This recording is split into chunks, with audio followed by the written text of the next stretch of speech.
Call to order the November 22nd, 2016 Placer County Board of Supervisors meeting, and we will have a flag salute led by Supervisor Duran.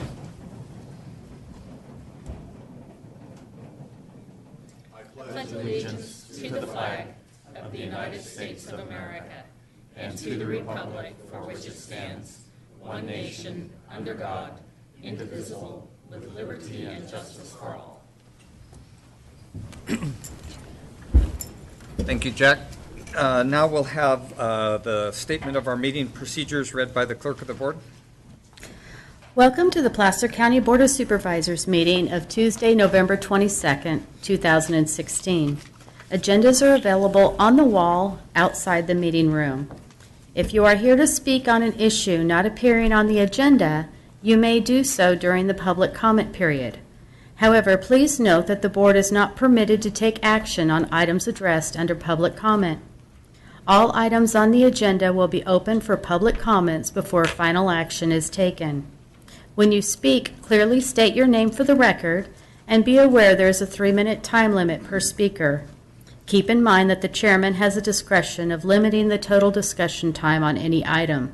Please place all cell phones in silent mode. If you are hearing impaired, we have listening devices available. Thank you for your participation and cooperation. Thank you. Next is our consent agenda. This is a list of items that are intended to be approved in one motion, but we're happy to pull any and have them individually discussed. We will have to pull item 24A, all 1 through 3. But does the board or anyone from the public wish to discuss any of those individually? Is there a second? Second. Moved and seconded to approve the consent calendar with item 24 being pulled, but the rest staying the same. Roll call, please. Holmes? Yes. Duran? Yes. Euler? Montgomery? Yes. Wygant? Yes. Our next item is public comment. This is a time when anyone can address the board on something that is not on the agenda, keeping in mind we can take no action. So if you have something to address us, please come forward and state your name. Mr. Chairman, were we going to talk about item 24? Oh. I'm new at the job. I'm sorry. We have to pick up item 24 first for discussion. But are we pulling it, Megan? Were we deleting it, or? We're pulling it. Janine's going to And Janine's going to discuss it. speak That, to it. if Janine, Janine, come back. here she is.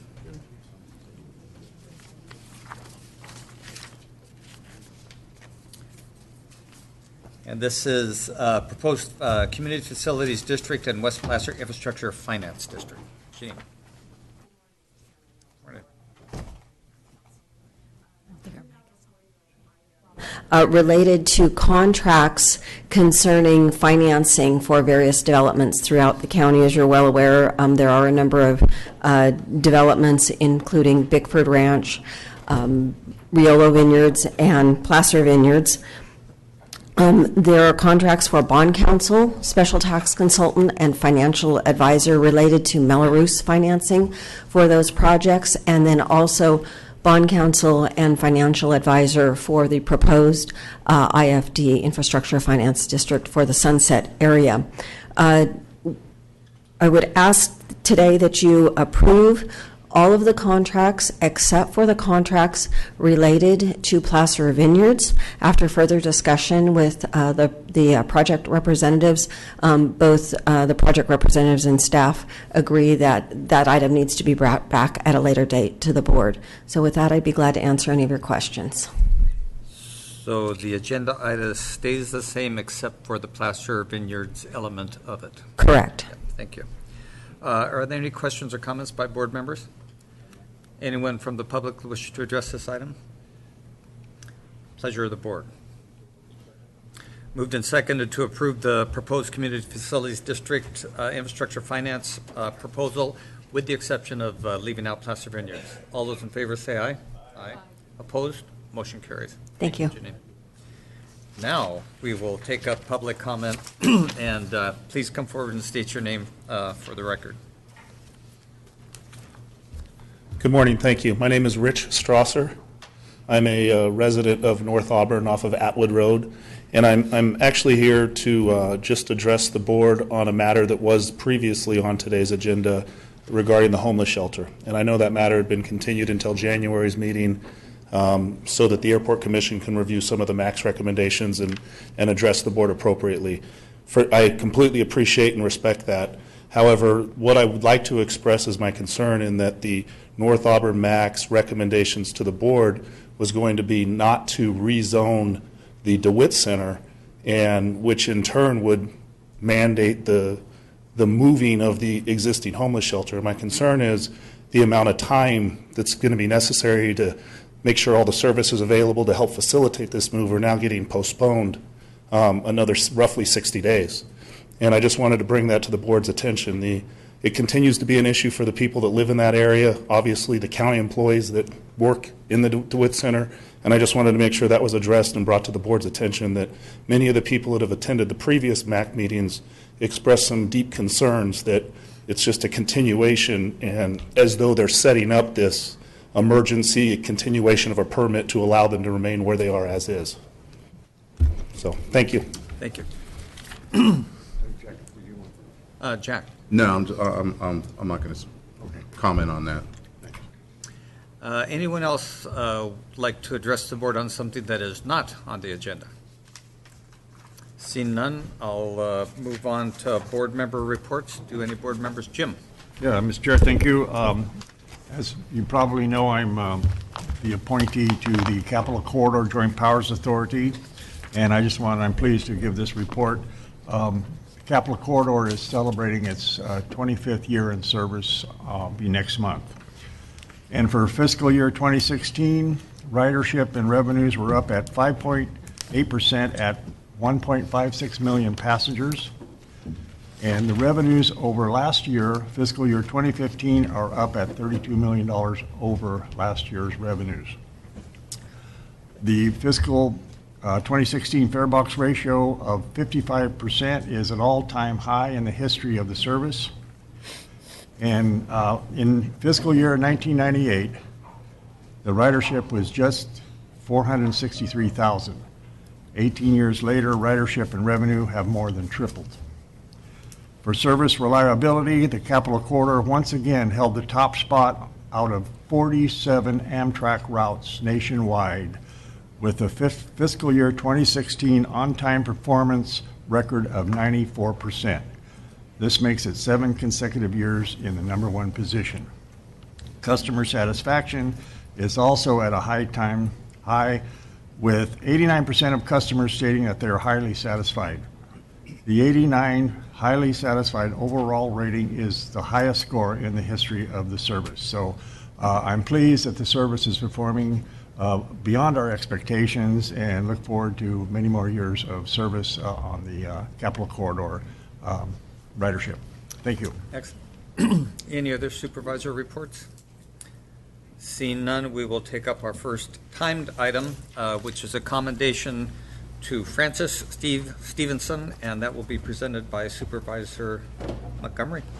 Thank you very much. I'm ill, so I will be leaving right after this agenda item, but I am delighted to be here today to present this commendation to Steve Stevenson.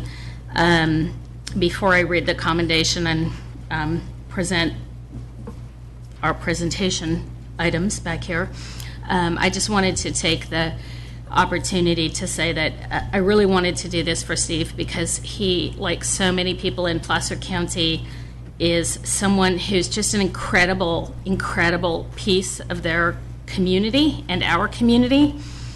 But so often these folks don't get recognized.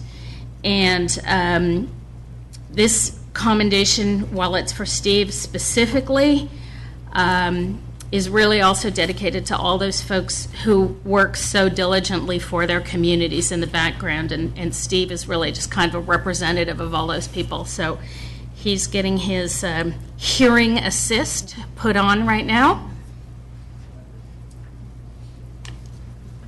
So I will start with the commendation, and I am actually going to read all of this because there's so much incredible information in here.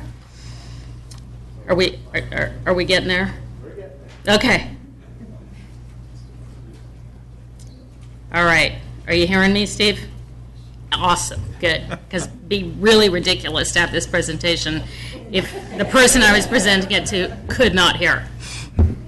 All right. So this says, in the matter of a commendation recognizing Francis Steve Stevenson for his many years of dedicated service to his country and his community.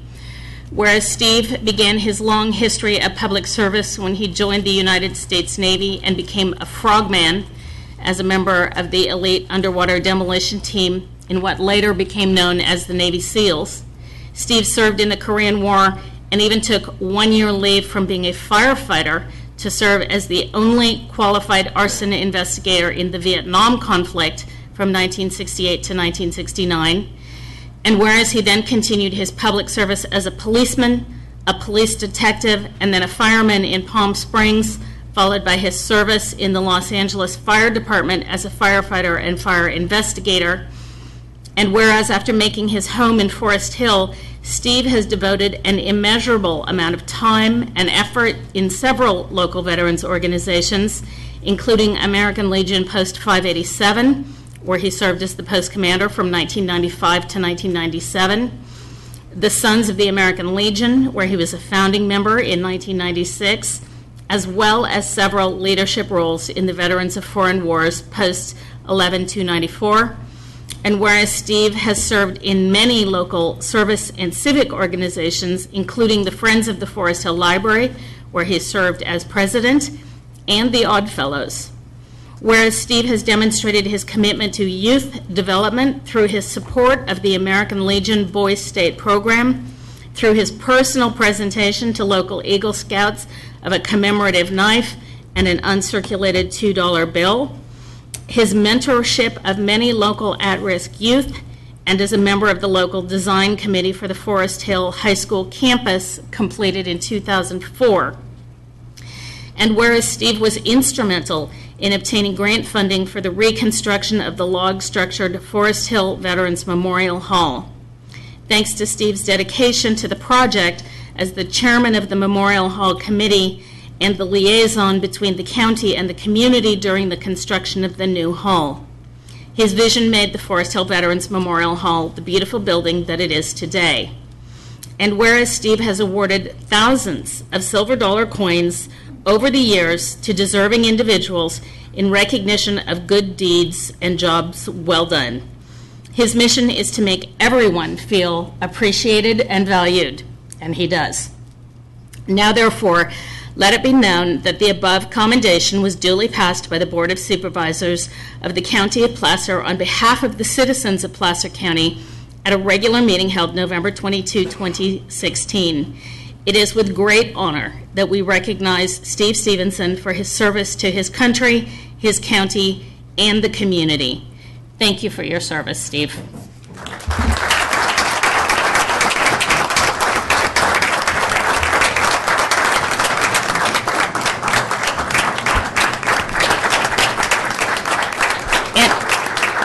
And before he gets to speak, and he will get to speak because among his other talents is he is extremely eloquent, I want to point out that we've placed one of the silver dollars here in the commendation, but I also have one other thing that I want to bring forward, and Jocelyn, you're probably going to need to help me with this. You can stay there, Steve. It's okay. So Jocelyn is holding a flag, and we have this certificate that says the flag of the United States of America. This is to certify that the accompanying flag was flown over the United States Capitol, October 11th, 2016. At the request of the Honorable Dianne Feinstein, United States Senator, this flag is flown for Steve Stevenson in recognition of his service to his country, his county, and his community. I'm so delighted to be able to give these to you today.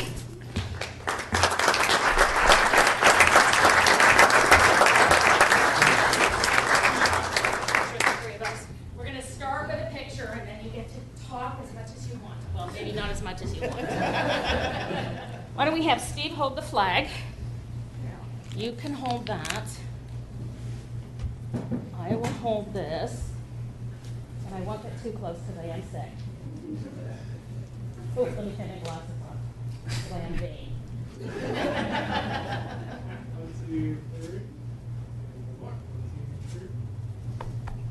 Fantastic. Thank you. All right, give us some words. 16 words? You got to be kidding. No, give us more than 16. I am absolutely overwhelmed. I forgot about a lot of that stuff.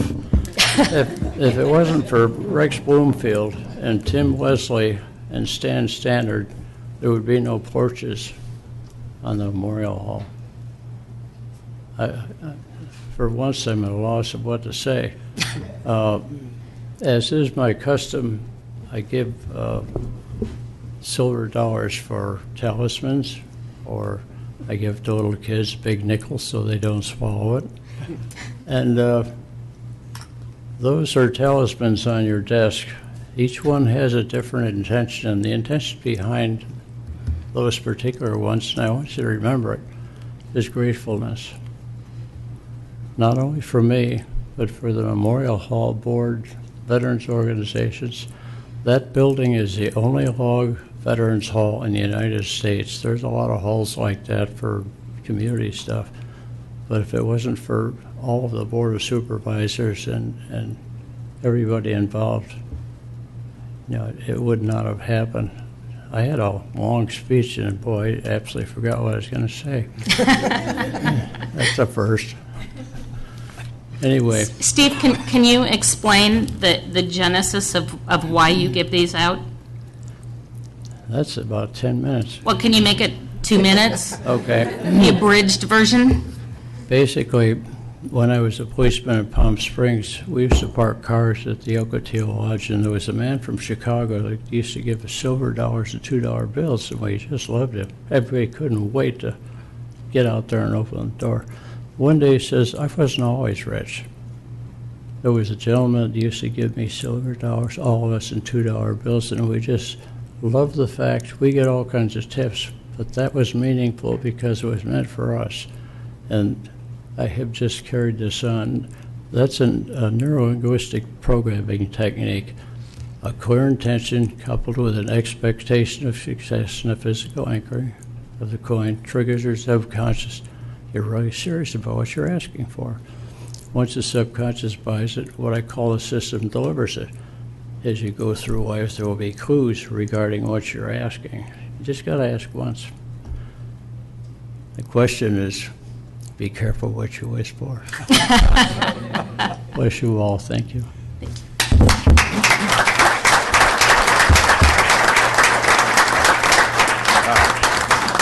Mr. Stevenson, I have a couple of comments. Sure. I really have always, I'm grateful for your attitude when you're out and about. You're always friendly and approachable, and I think this is the 10th silver dollar that you've given me. And it kind of might have backfired on you, because now anytime I'm out and about, I seek you out.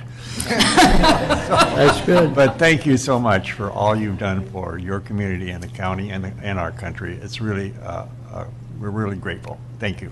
Yeah, one thing behind those is people don't get recognized. There's a lot of hellos out and things like that, but you will never forget what that coin stands for gratefulness from me and all of us. You have something concrete instead of thank you. And I have to say that I have on my desk a number of things that I've collected over the 8 years that I've been a county supervisor. And I have the first coin that you gave me on my desk. I have the collection of the probably couple dozen. Again, doesn't meet the gift declaration limit, just so we're clear. I have the very first coin you gave me, which was to congratulate me on my first win as county supervisor, and it's incredibly meaningful to me, so thank you for that. One thing I do want to mention is if it wasn't for Jennifer during her tenure, that hall would not be standing as well maintained as it is. I'm very serious about that.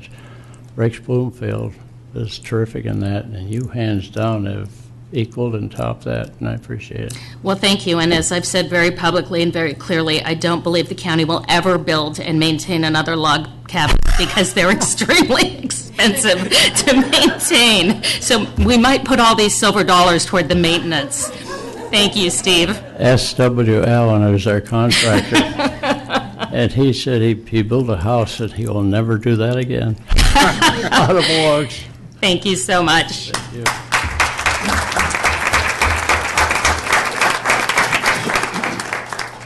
And Mr. Chairman, with your permission and with the apologies to the rest of my board, I'm going to head home and go back to bed. Thank you all. I will do my best. Feel better soon. Thank you. Okay, we will now take up our 9:10 timed item, which is to receive a presentation on the Employee Art Show. Lori. Good morning, Chairman Wygant and honorable members of the board. My name is Lori Woods, and I'm a member of the Employee Art Show Committee. The Art Show Committee is made up of Placer County employees from various departments. And with us, our members are Denise Christensen, Farron Call, Christy Cantrell, Gina Geisler, Jody Hoffman, Victoria Pacheco, Laura Larson, and also with us today is our community partner, Placer Arts volunteer, Rosie Stillwell, and Placer Youth Commission President, Sean Wang. I'd like to introduce you to our committee chair, Farron Call. Farron, come on up.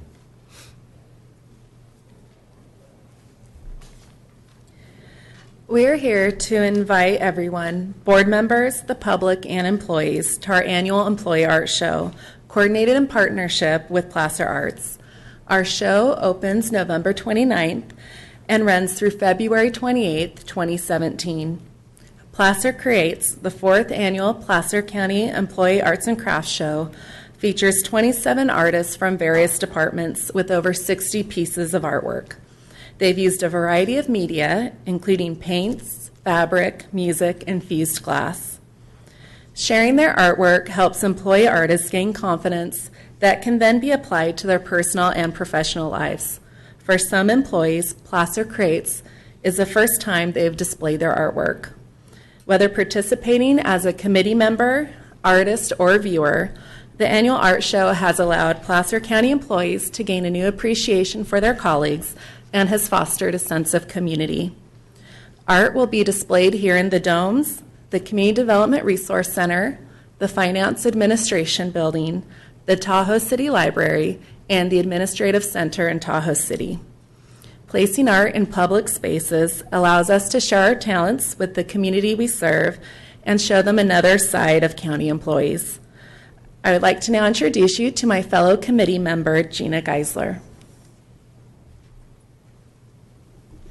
Good morning. Good morning. So this year we have a collaborative piece completed by the Placer County Youth Commission. The Youth Commission advises the Board of Supervisors and other decision-making bodies in Placer County on youth-related issues. The submission to Placer Creates comes from their participation in the International Hexagon Project. The project uses a hexagon as a metaphor for interconnectedness. Each participating commissioner created a hexagon that represents their motivator for leadership work and completes the phrase, "I stand for." In addition to preparing for the future leaders of Placer County, the Youth Commission promotes positive activities, provides service opportunities, and encourages youth involvement in the community. And we do have our representative, Sean, here today. Thank you, Gina. Also want to make sure that everyone receives the invite for the opening reception that will include artists on November 29th out at the Community Development Resource Center. The reception will begin at 4:30 and continue to 6:30 p.m., so I would hope to see folks there as well as members of the public. Thank your board for your continued support of the arts, and we'll welcome any questions if you have them. Thank you, Laurie. Any board members have any comments or questions? I see none, but on behalf of the board, thank you for all your effort, all of you. Look forward to this every year. I think it's been a great idea and something we want to continue to nurture, and I'm really impressed personally with all of the quality of work that we see come forth. Thank you. Thanks.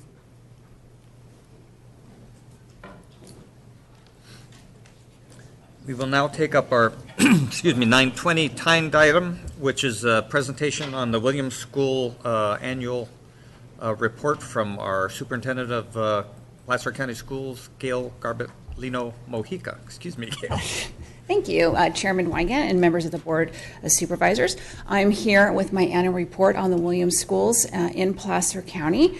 So with that, I was here last year, and we had an interesting situation in the state of California because our Public School Accountability Act was suspended because we are having a new federal legislation that was being reauthorized. We are reauthorizing our state accountability system, and the Williams schools are based upon a decile ranking of our old Public School Accountability Act. So take all the schools that you have in the state of California, and you break them up into 10 equal bands. Schools that rate in the 1 or 2 deciles are considered Williams School. And we're fortunate in Placer County, out of the 150 odd schools that we only have 2 schools that fall under this.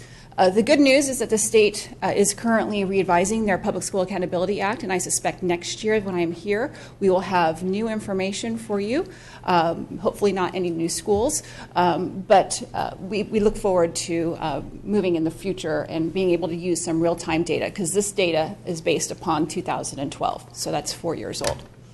So, as I mentioned with the reporting requirements, we have 2 schools in 2012 that had an API score in the 700s. That was our old accountability model, but we still have to comply with the Williams Act currently.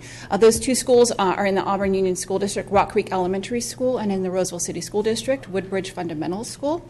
They fell in deciles 1, 2, and 3 compared to their peers across the state of California, and because of that, they are subjected to additional scrutiny by the county superintendent of schools.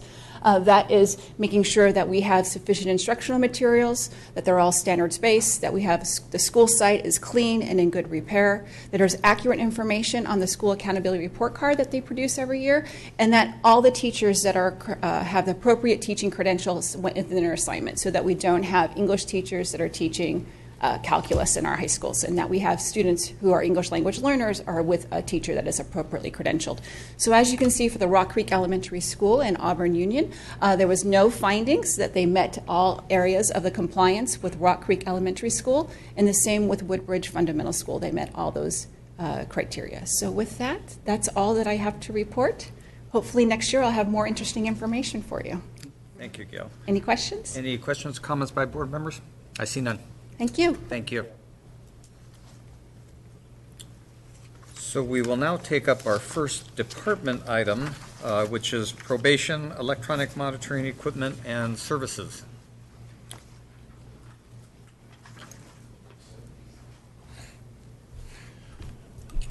Good morning, Honorable Board Chairman.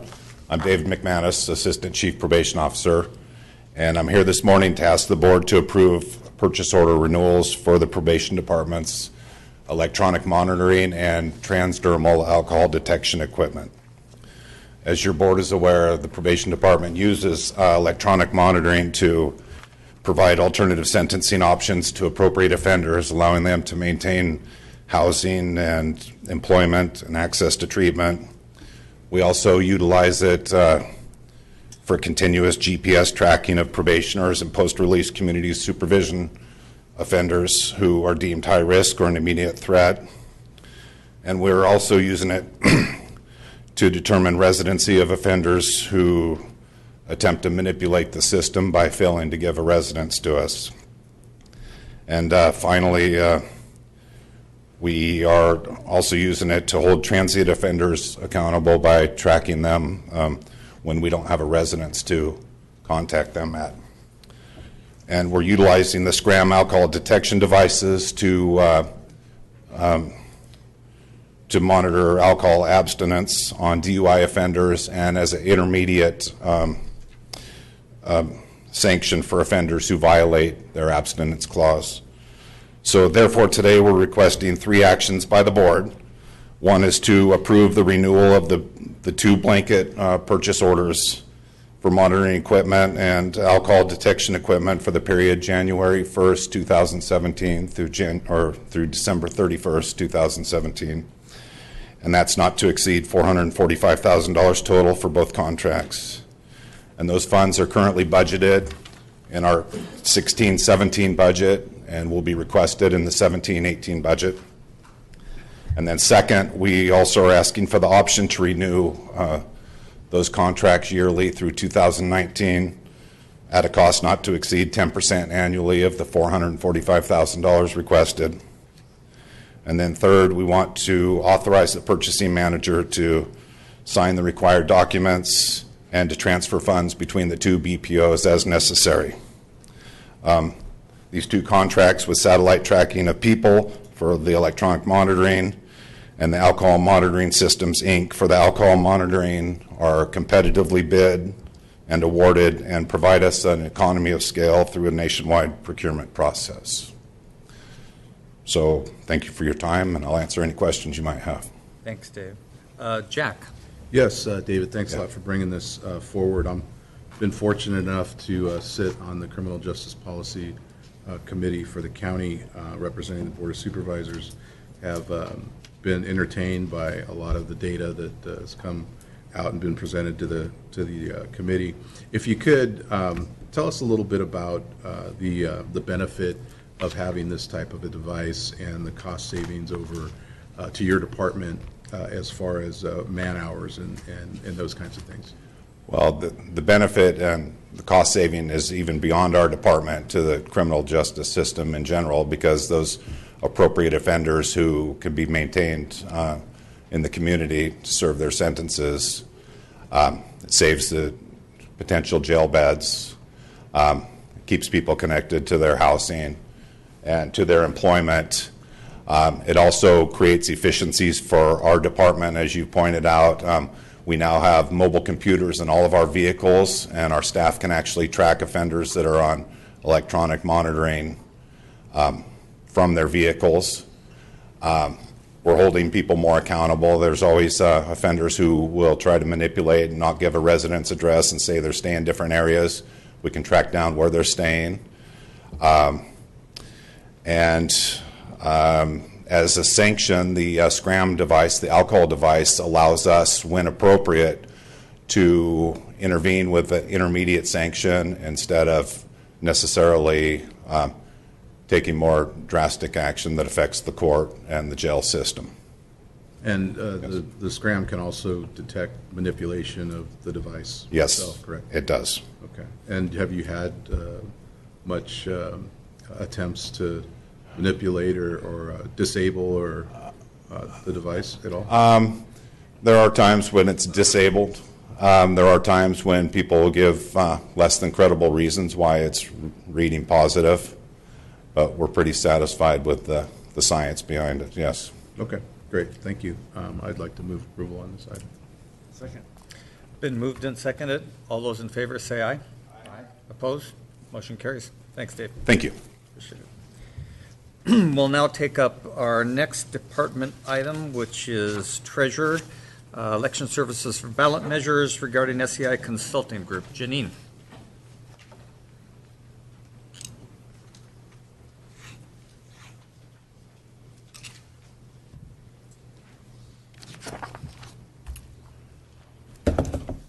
Good morning again, Mr. Chairman, members of the board, CEO, and County Council. You have before you an item requesting that you receive an update on fire services, also approve a contract with SCI Consulting Group for consulting for election services related to potential special tax ballot measures to support fire services for 3 fire districts and 3 county fire service area zones of benefit in an amount not to exceed $242,000, and authorize the county executive to sign the contract, and then a companion budget revision allocating money from the Fire Services Fund to the contract. And with that, let's see, I need... With that, now I will start the presentation. As you are aware, fire services have been under financial stress for some time in the county, and the county has looked at ways to address that. We just want to call out that fire service is very, very critical, and in the rural areas there are some unique circumstances related to delivering adequate service. It's important not just from a public health and public safety standpoint, but property protection and economic stability. If properties are uninsurable or rates are high, that can depress property values and impair the ability to efficiently and effectively sell property. What we have done is we have been able to, what I call triage financially, the districts and zones of benefit under the county that are under the greatest financial stress. And that's Forest Hill Fire Protection District, Penryn Fire Protection District, Placer Hills Fire Protection District, and then in the county service area, 28 zone of benefit, Western Placer, Dry Creek, and the North Auburn Ophir.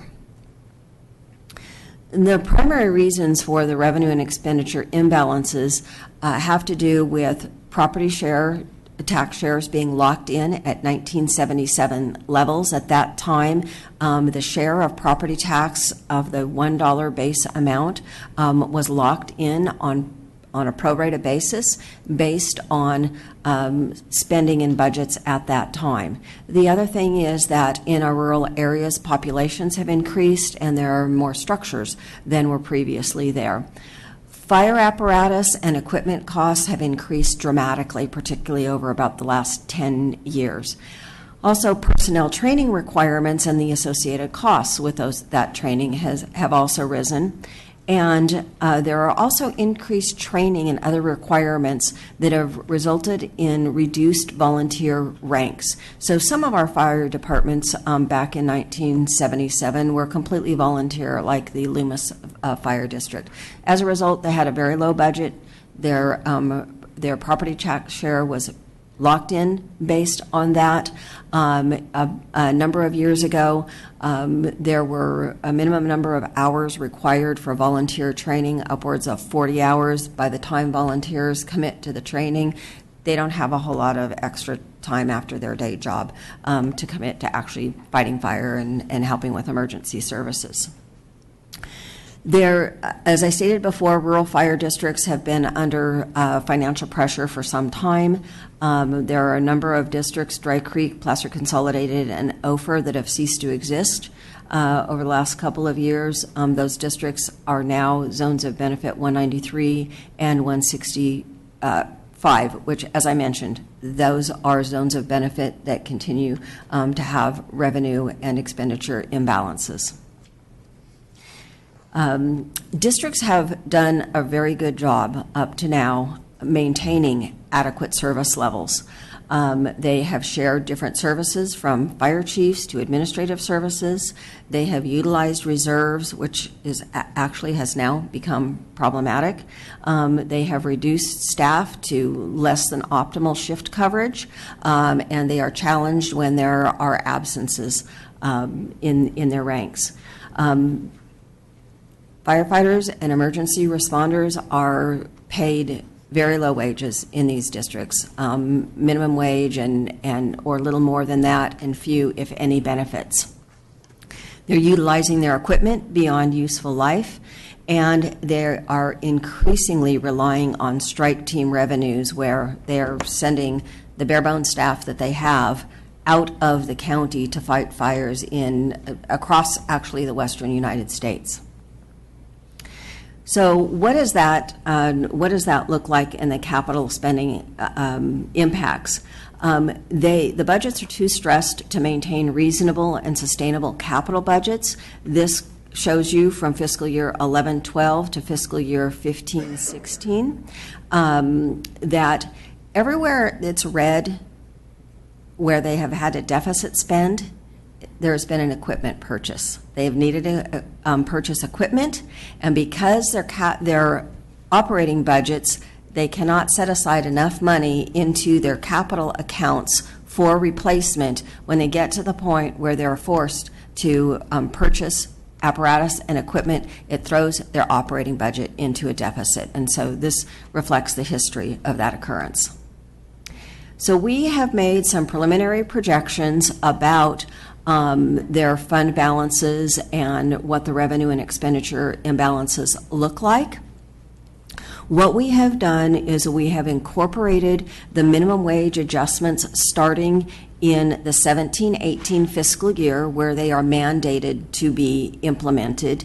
And we have taken the 16-17 fiscal year and we have incorporated into those budgets what they should be setting aside for capital needs based on their needs. Their budgets have been adopted based on what they can afford. So what we have here is we have made a projection of what it should be this year. So it will not match their actual budgets. And as you can see, the consequences are pretty dramatic in terms of deficit spending and fund balance.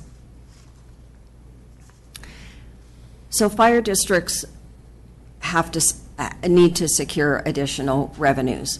As I indicated, the districts that the county has taken under its wing and that are under CAL FIRE contract are also in danger of deficit spending.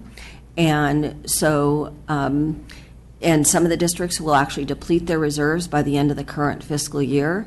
Again, failing apparatus and equipment won't be replaced because they just simply won't have the money once they burn through all of those reserves.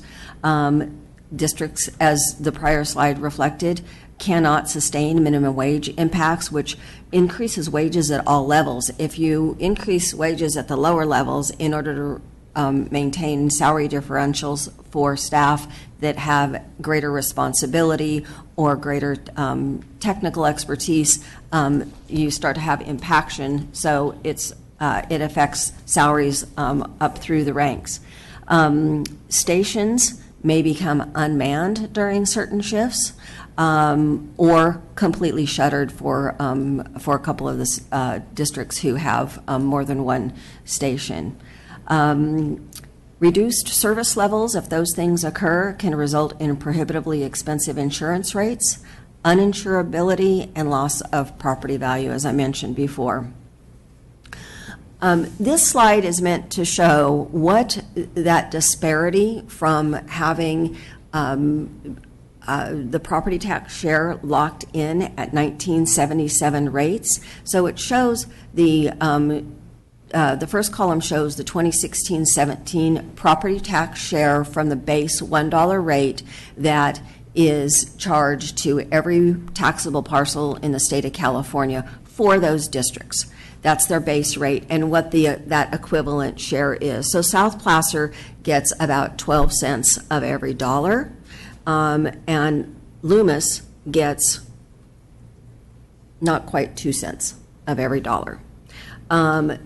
The next column shows where districts have already gone to their voters and are collecting special taxes or assessments to support fire service. And then the next column shows the total amount collected on the property tax bill, and then divides back in how that property tax share has changed. So an example of a district who has gone to their voters multiple times, who is keeping up with their cost of living increases on the additional special taxes and assessments that the voters have authorized, is Loomis. Now, 83%, over 83% of their total revenues come from special taxes and assessments that they have placed on themselves. You can see that it varies. You can also see that, for example, with South Prosser, they get 13 cents on the dollar with the addition of their special taxes. Because of the higher density of that district, it's more cost effective to deliver service. When you have more structures spread out, lower density, the cost rises. So the only real solution is to make the pie bigger, if you will. There aren't other places to borrow revenues from or shift revenues. Boards, including your board, with regard to the zones, will face extremely difficult service reduction decisions if revenues are not increased. Decreased service levels can impact health and safety. after this era that we're in of catastrophic California wildfires, insurers are increasingly reluctant to continue insuring in rural areas and even in suburban areas that are forested, like parts of Auburn. We are now starting to try to collect and maintain a record of cancellation notices that property owners are receiving in these areas. So I'm going to conclude by saying that the only remaining alternative to avoid service level reductions is to increase revenues, and therefore, for your consideration, this contract to help with preparing the districts and the zones of benefit the county with election services, preparing the ballot question, determining feasibility of going to the voters and at what level is a ballot measure is likely to be successful, and then helping the county and the district with all of the legal process of putting a ballot in front of voters and getting it to elections in proper form. I was remiss when I didn't find my clicker here of introducing that I have with me Elena Gagne from my office, who has been assisting with the financial analysis of all of the fire districts and the zones of benefits. We expect to have a complete report before the end of December that we will be bringing and distributing to the board that more thoroughly describes the conditions and discusses the circumstances around the zones of benefit and the districts. With that, I'd be glad to answer your questions and ultimately ask for approval of the budget revision and the contract. Thanks, Janine. Great report. Jack? Yes, thank you for bringing that forward, and I can agree with you more that something needs to be done. Unfortunately, as you know, the county doesn't have a great history with regards to ballot measures. And Jack, I'm sorry, I can't hear you. Yeah, thank you. The county doesn't have a great history with regards to passing ballot measures, although in some districts they do. What's the plan B? Right now, the committee that has been working on this is that step one is to ask the voters to go to the voters and see what they are willing to do. Plan B is going to either involve making cuts somewhere. If the board so chooses to augment fire services, either in the zones of benefit or with the districts, that money will have to come from someplace else. I know that your CEO brings to you challenges and choices every year, and this will be one of the challenges and choices that the board will need to consider. What you will have at that time is good information to make a decision on in terms of sustainability, current, financial information, and that type of thing. So us spending $233,000 is to help these folks help themselves, basically. That's right. Okay. Right. And Right. what it means to our communities, again, from a public safety and property protection and from an economic stability I sincerely standpoint. hope they take this seriously. Yes, So- and I will mention that SCI's primary focus is on fire districts, assisting fire districts throughout California. They have a very high success record. Part of the approach that we are taking here is something is better than nothing. And so they have a very good success record of helping to determine at what level a ballot measure is feasible and likely, and it might not be what's needed, but again, better to get something rather than to go out with something that is not likely and end up with nothing. And am I to assume that these measures would be in 3 separate districts? Is that, it wouldn't be a county-wide thing? Yes. Each area will have to vote on their own ballot measure. Each board will have to take action to put the ballot measure on, and then the voters within those districts will vote. And we are looking at elections somewhere between early May at mid-July, and we'll be working with the consultant and the districts to determine exactly when those elections will occur and the timing. The other part of all going together is that there will be broad community awareness as opposed to kind of piecemeal and maybe, messaging from one district kind of wears out the voters in another district before they even get to consider the question. So good information across the communities by going together, and any economy of scale also. Thank you. Jim. Thank you, Janine, and I want to thank Andy Heath and Andy Zisk and the rest of the team that's brought this forward. I've had a little bit of experience with ballot measures. Sitting on the Placer Consolidated Fire District Board back in the early 90s, we were able to successfully raise $48 per parcel, and it was easy to do that because we told everybody it's only $4 a month. But it was back in the days before Prop 218, we could do it without a protest vote. I mean, with a protest vote, and have 50% of the people have to come in and protest. Well, that didn't happen, so we were successful. But in the wisdom of the voters of California, they put on the ballot Proposition 218, which took the authority out of the fire district boards and gave it back to the people. It was their determination to decide whether they wanted to raise their rates at 2/3 majority. And that we worked hard on with Loomis, but what we did, in the same way with Newcastle, they were both successful, but we got people from out of the area and people in the community to understand the very importance of what they had to do. And it's difficult. Sometimes it gets a little messy.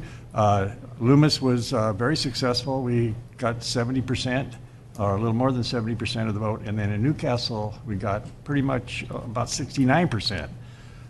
But the pushback from some of the community was horrendous, and they kicked out the old board because they're looking at waste, fraud, and abuse.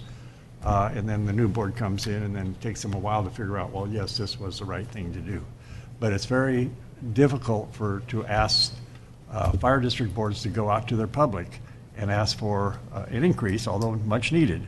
And having served on a fire district board for several years, the only time you see people come to your meetings is when you start to ask for money. And then you have all these range of, waste, fraud, and abuse again. So this is early on in the last couple of years, I made a commitment that the county was going to do something to help these failing districts. And with Supervisor Montgomery's help and yours, I think we're finally in the place to start doing that. It's a commitment on the county to help these failing districts to get to a place where they can be sustainable. And this is the second step, or maybe even the third step, going out and having SCI do the study at no cost to the districts is going to be very beneficial, not only to the districts, but to the county as a whole. So I wholeheartedly appreciate this, and I will be making a motion to support it. Thanks, Jim. Any other questions, comments, board members? Is there anyone from the public who'd like to address this item? Seeing none, I'll bring it back to the board for action. We've received our update. We have to approve the contract with SCI Consulting or not. But to do that, we have to approve a budget revision. Move approval, Mr. Chair. Second. Moved and seconded to approve the contract with SCI and approve the budget revision of $233,000. Roll call, please. Holmes? Aye. Duran? Yes. Euler? Wygant? Yes. Motion passes. Thank you very much. We will now take up our 9:35 timed item, which is Community Development Resources Agency, Kings Beach Core Commercial Improvements Project completion and closeout report. Chris. Good morning, Mr. Chairman and board members. The item before you today is a follow-up to consent item 21A, which was a notice of completion for the Kings Beach Commercial Core Improvement Project. As you know, $1.5 million in community development block grant money was utilized on that project to construct sidewalks, curbs, and gutters in the neighborhood residential area north of the core strip. Staff is seeking authorization to close out this grant and also several income waiver activity projects as required by the Community Development Block Grant Program. In order to do so, a public hearing is required to receive comments regarding the completion of the grant projects, and I'd be happy to answer any questions. Thanks, Chris. Any questions? I see none.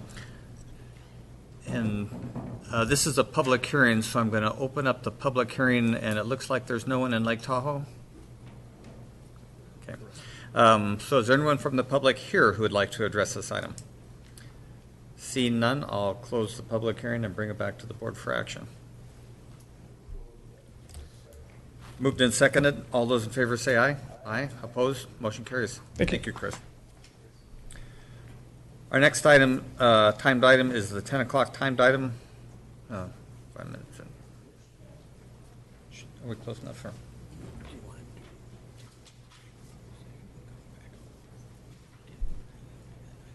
Perfect. Yeah, we'll do that. We are going to adjourn into closed session for probably 10 or 15 minutes, and we'll take up the 10 o'clock timed item about 5 minutes late, if we're on time.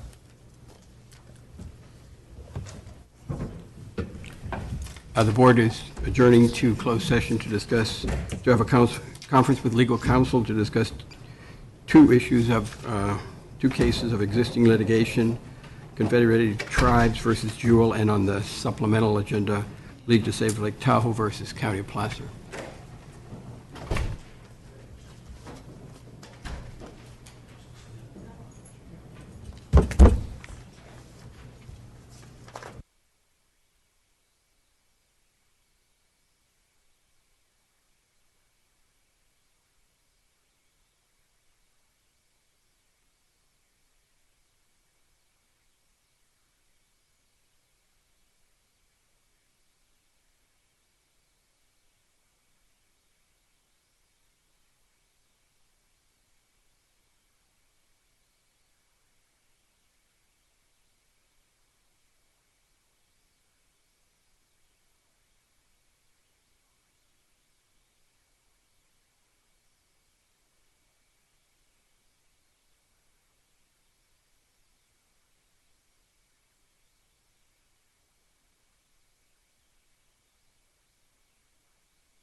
And County Council will report out from closed session. The board has returned from closed session where they conducted a conference with legal counsel on 2 items of litigation, Confederated Tribes and the supplemental item, Lead to Save Lake Tahoe. The board heard reports on both cases and no action was taken. Thank you, Jerry. We will now take up our 10 o'clock timed item, which is the consideration of an agricultural preserve Williamson Act contract, Ellis Family Enterprises. Good morning. My name is Callie Kettinger-Cecil, and I'm with the Planning Services Division. The item before you is a request to adopt a resolution to include 110 acres into a new agricultural preserve in Williamson Act contract. The property is located at 3083 Manzanita Road in the Lincoln area, approximately 0.8 miles east of the Sheridan Lincoln Boulevard. The property was previously enrolled in a Williamson Act contract program when it was owned by the Ferrari family, but it has since expired. Ellis Family Enterprises, LP, recently purchased the property and is now requesting a new contract. Cattle ranching and agricultural operations include, current agricultural operations include cattle ranching and hay production. Staff presented to the Agricultural Commission on September 12th. The Agricultural Commission voted unanimously to recommend to your board to approve the creation of the Agricultural Preserve. In accordance with the Commission's recommendations, staff requests that the board adopt a resolution creating Agricultural Preserve PLN 16-00269 and authorize the chair to execute the contract you have in your packet based on the following findings in brief. 1. Find that the creation of Agricultural Preserve PLN 16-00269 is categorically exempt from environmental review. 2. Find that the Agricultural Preserve PLN 16-00262 is consistent with the goals and policies of the Placer County General Plan because this action will result in conservation of valuable agricultural land and will improve the viability of Placer County's agricultural economy.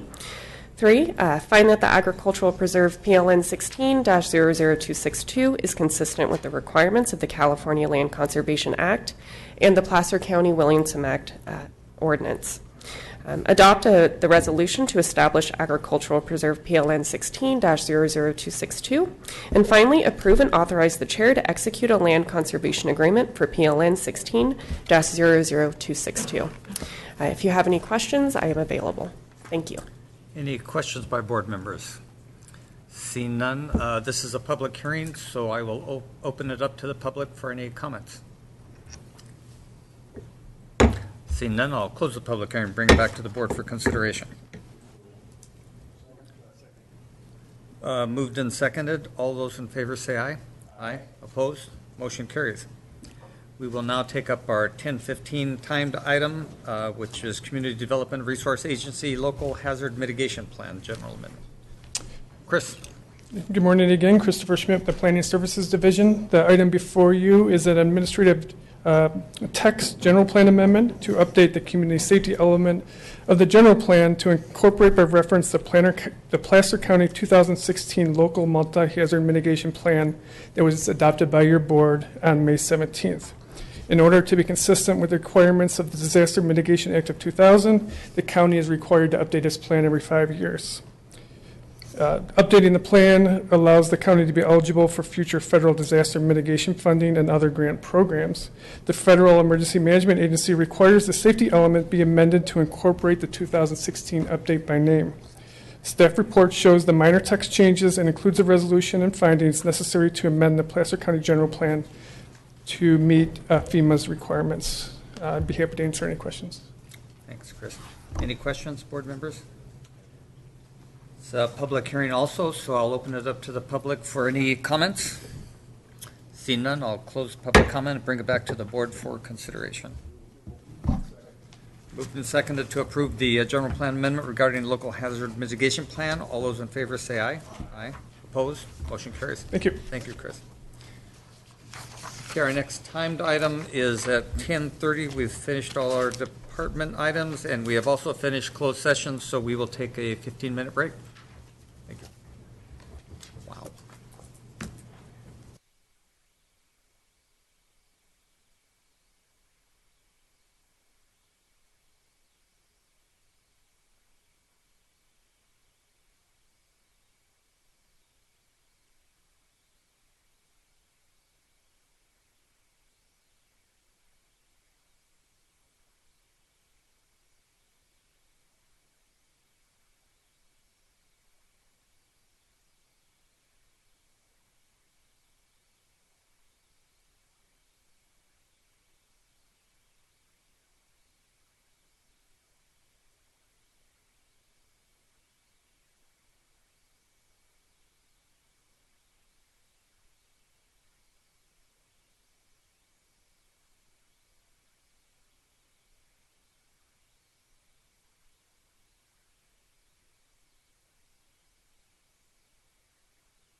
Kirk's just, he's slow today. Just.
We will reconvene the Placer County Board of Supervisors meeting, take up our 10:30 timed item, which is Community Development Resources Agency, Ovation Senior Living Facility. George. Thank you, Chairman Wygant. And as always, it's nice to be back before the board, so soon before Thanksgiving. So before you today is Ovation Senior Living Residential Care Home. It is a 108,000 square foot facility. It would have 85 assisted living units, 29 memory care units. The maximum amount of residents that it would have is 122 with 85 employees. The project, is approximately 1,000 feet south of the intersection of Auburn Folsom Road and Sierra College Boulevard in the Granite Bay area, and is 6.9 acres in size. The requested entitlements for the project are a rezone, to rezone the west 4.5 acres of the site from residential single family combining ag with a minimum building site of 40,000 square feet to residential agriculture with a minimum building site of 40,000 square feet. There's also a requested tentative map to subdivide the 6.9 acre piece of property into two parcels, one being on the west at 4.5 acres, the other on the east at approximately 2.5, and a minor use permit, which is the required entitlement for a residential care home of this size. So, just to give you a sense of the rezoning, to the north, that's this entire 6.9 acre piece of property, and that is the front 4.5 that will be rezoned. Originally, the applicant was requesting to rezone the entire piece, but they had no intention of developing the back 2.5, and some neighbors voiced concerns that if you weren't going to develop it, would you please consider not rezoning it? And they agreed not to rezone the back 2.5. So effectively, that zoning will remain the same and buffer the use from the subdivision, which I believe is called East Ridge in the city of Roseville. This is an overview of the project. You can see it's a relatively large project. It's 108,000 square feet, as I said earlier. It has an interior courtyard, which is where most of the activity for the residents will take place. It is proposed to be landscaped against the building to break up the mass, and it will have perimeter landscaping as well, also to help screen it. There is discussion between the applicant and the resident to the south about the potential for a screen wall between this development and his development, which is going on the south parcel to this at this time. Give you a sense of what it looks like. Oops, excuse me. So the top elevation is the elevation that you will see from Sierra College Boulevard. It is intended to look in a craftsman style to be consistent with the Granite Bay Community Plan. I wanted to talk briefly about what was discussed at the Planning Commission when this came before them. There was discussion at the Planning Commission of how a facility this large, 122 patients, was considered a residential care home. A residential care home is defined in the Placer County zoning ordinance as any facility which does not provide medical, or houses non-medical individuals, such as assisted living and memory care. If you go beyond that, then you need to go into extended care. There was also a discussion about the community plan and the zoning consistency. In the staff report, you'll note that staff wrote that RSAGB 40, residential single family combining a minimum building site of 40,000 square feet, combining agricultural, is very similar to residential ag, combining a minimum building site of 100,000 square feet. Now, having said that, there are uses in the RA zone district that aren't allowed in the RS zone district. There are things which seem quite scary when you look at the zoning ordinance, such as heliports, airports. Those require a conditional use permit.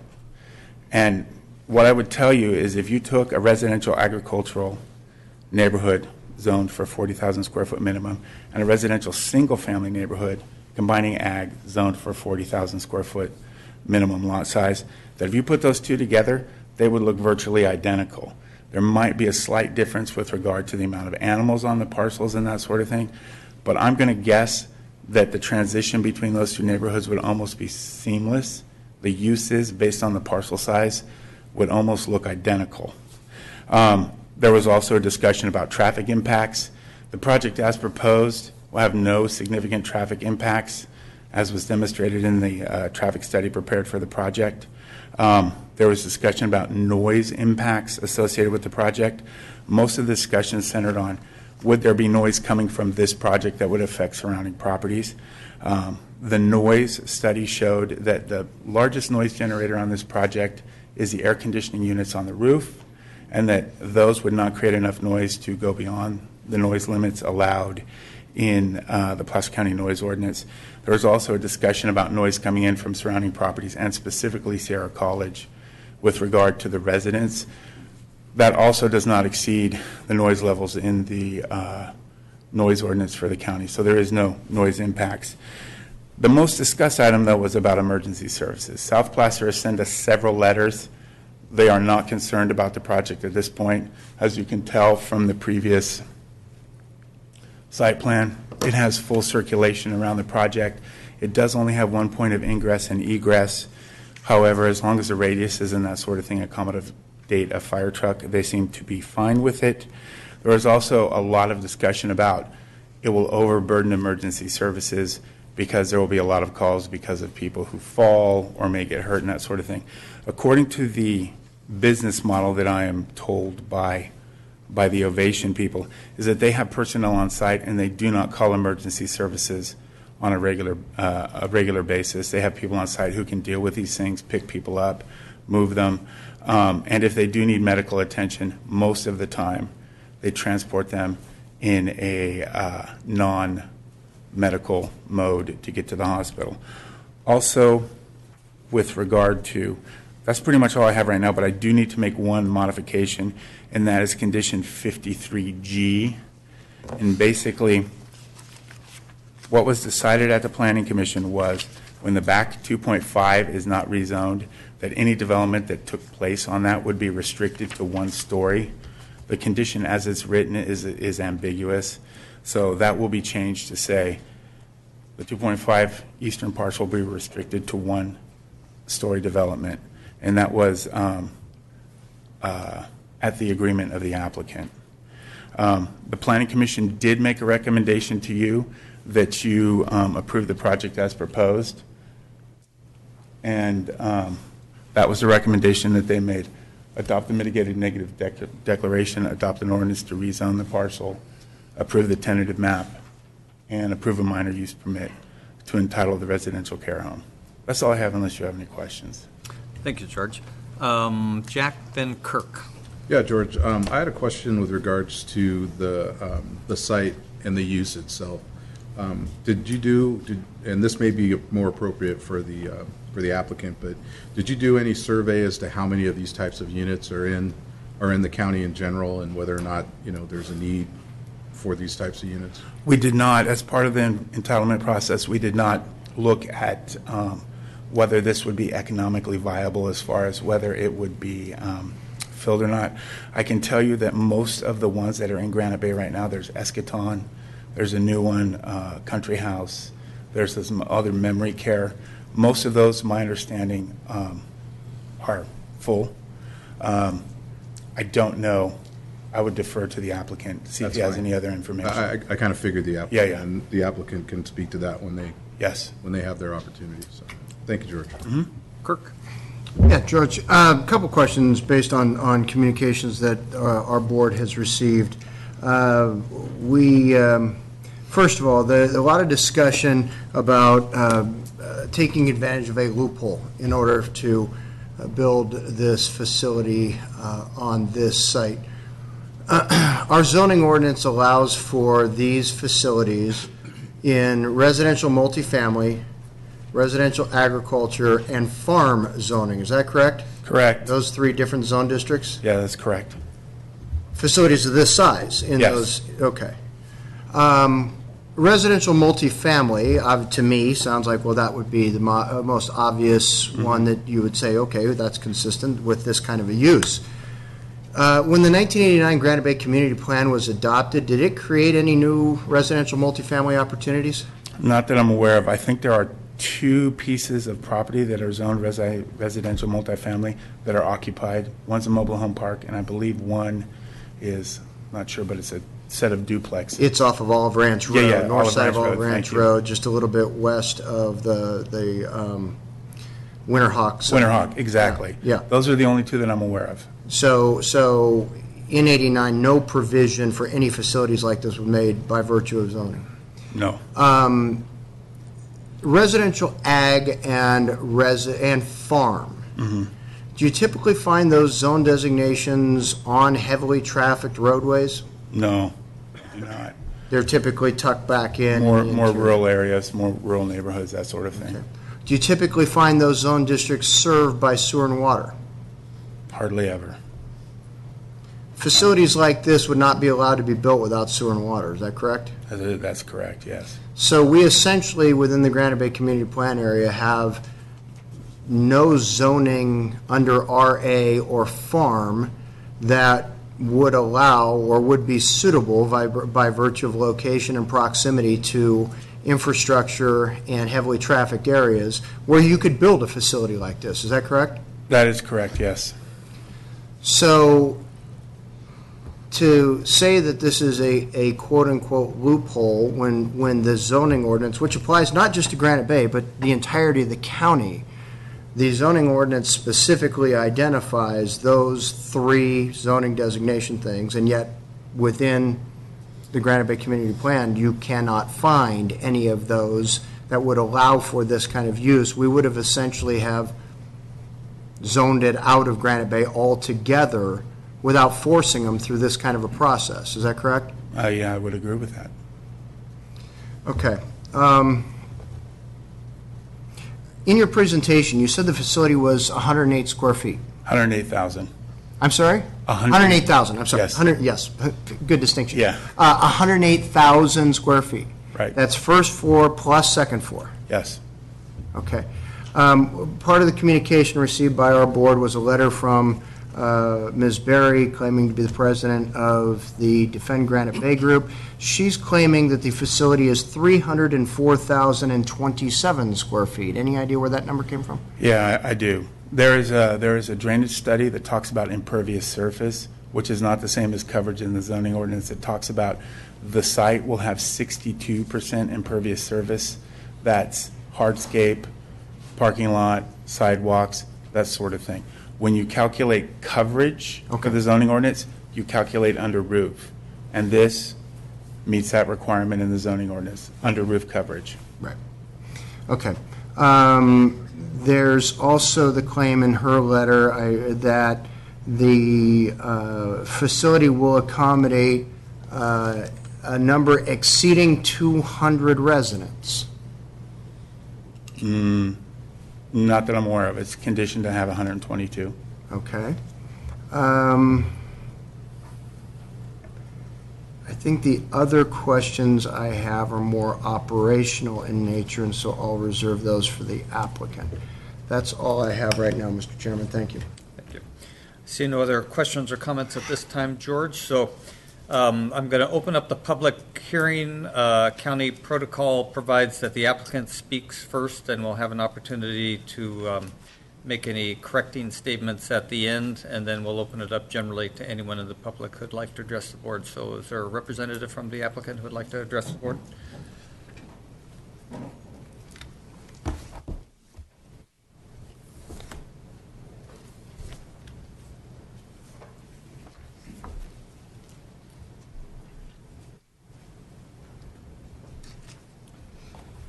Mr. Chairman and members of the board, Marcus LaDuca, 3200 Douglas Boulevard in Roseville. On behalf of Ovation Senior Living, I'm pleased to be before you today with the recommendation from your staff and the unanimous recommendation of the Planning Commission for approval of Ovation's proposed assisted living memory care facility on Sierra College Boulevard, adjacent to the city of Roseville city limits and just south of Old Auburn Road.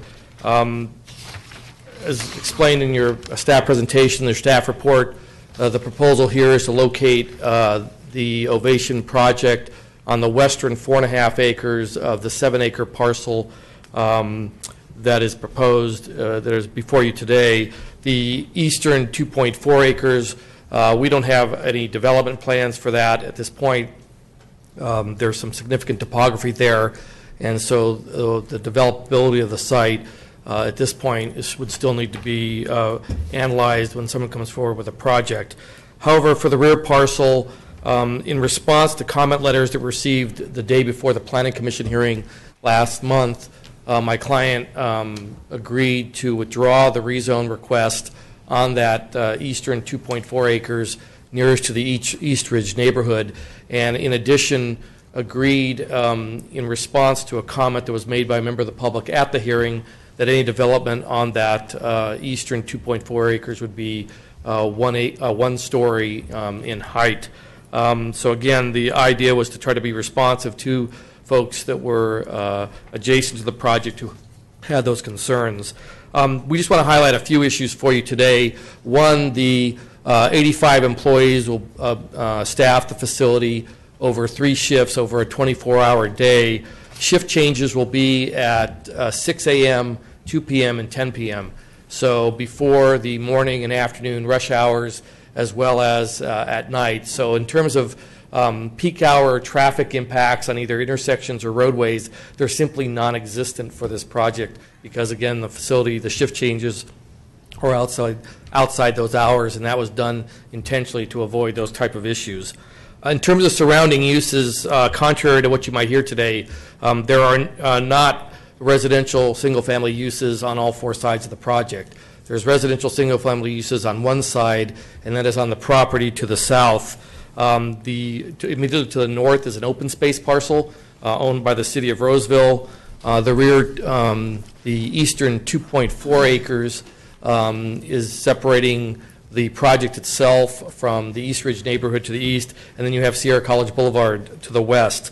To address concerns from our neighbor to the south, we are agreeing to plant significant landscaping on the property's southern boundary in addition to the other sides of the project that over time will create a green buffer to those properties that are now developing to the south. The other thing is in terms of grading and topography, our site on average is about 7 to 8 feet below those homes that are currently under construction to the south.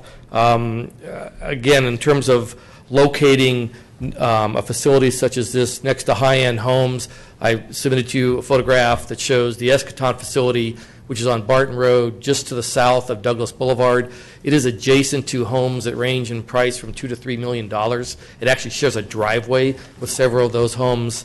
So in terms of an impact there, it just simply doesn't exist, and these types of facilities are often located near homes. Also, in terms of our discussions with the property owner to the south, who's also a client of mine, he informed my client last week that he is no longer in opposition to the project. In fact, is meeting with my client this afternoon to talk about how the landscaping will work and that kind of thing. So there isn't opposition or further concerns from that client. One thing that, in terms of the design of the project, that I did want to highlight, the design of the project, including that interior courtyard, is really meant to be residential in look and feel, so that the residents feel like they're at home while having their needs taken care of at the facility. Again, the site actually provides parking well in excess of what's required. There's 61 parking spaces required. We're providing 75. In terms of deliveries to the site, which is sometimes can be a concern, nearly all deliveries are through the front of the site, except a once-a-week food truck that delivers on the north side of the property next to the open space parcel. That's also where our solid waste pickup is, at the same location, so not near any homes. The biggest issue that we've heard as this project has gone forward, and other similar type projects in the community, is impact on emergency service response. Different facilities take different approaches. There are some facilities that will call 911 for anything that happens on the site. That is not how Ovation operates. It's not how the operators and owners have operated their facilities in the past.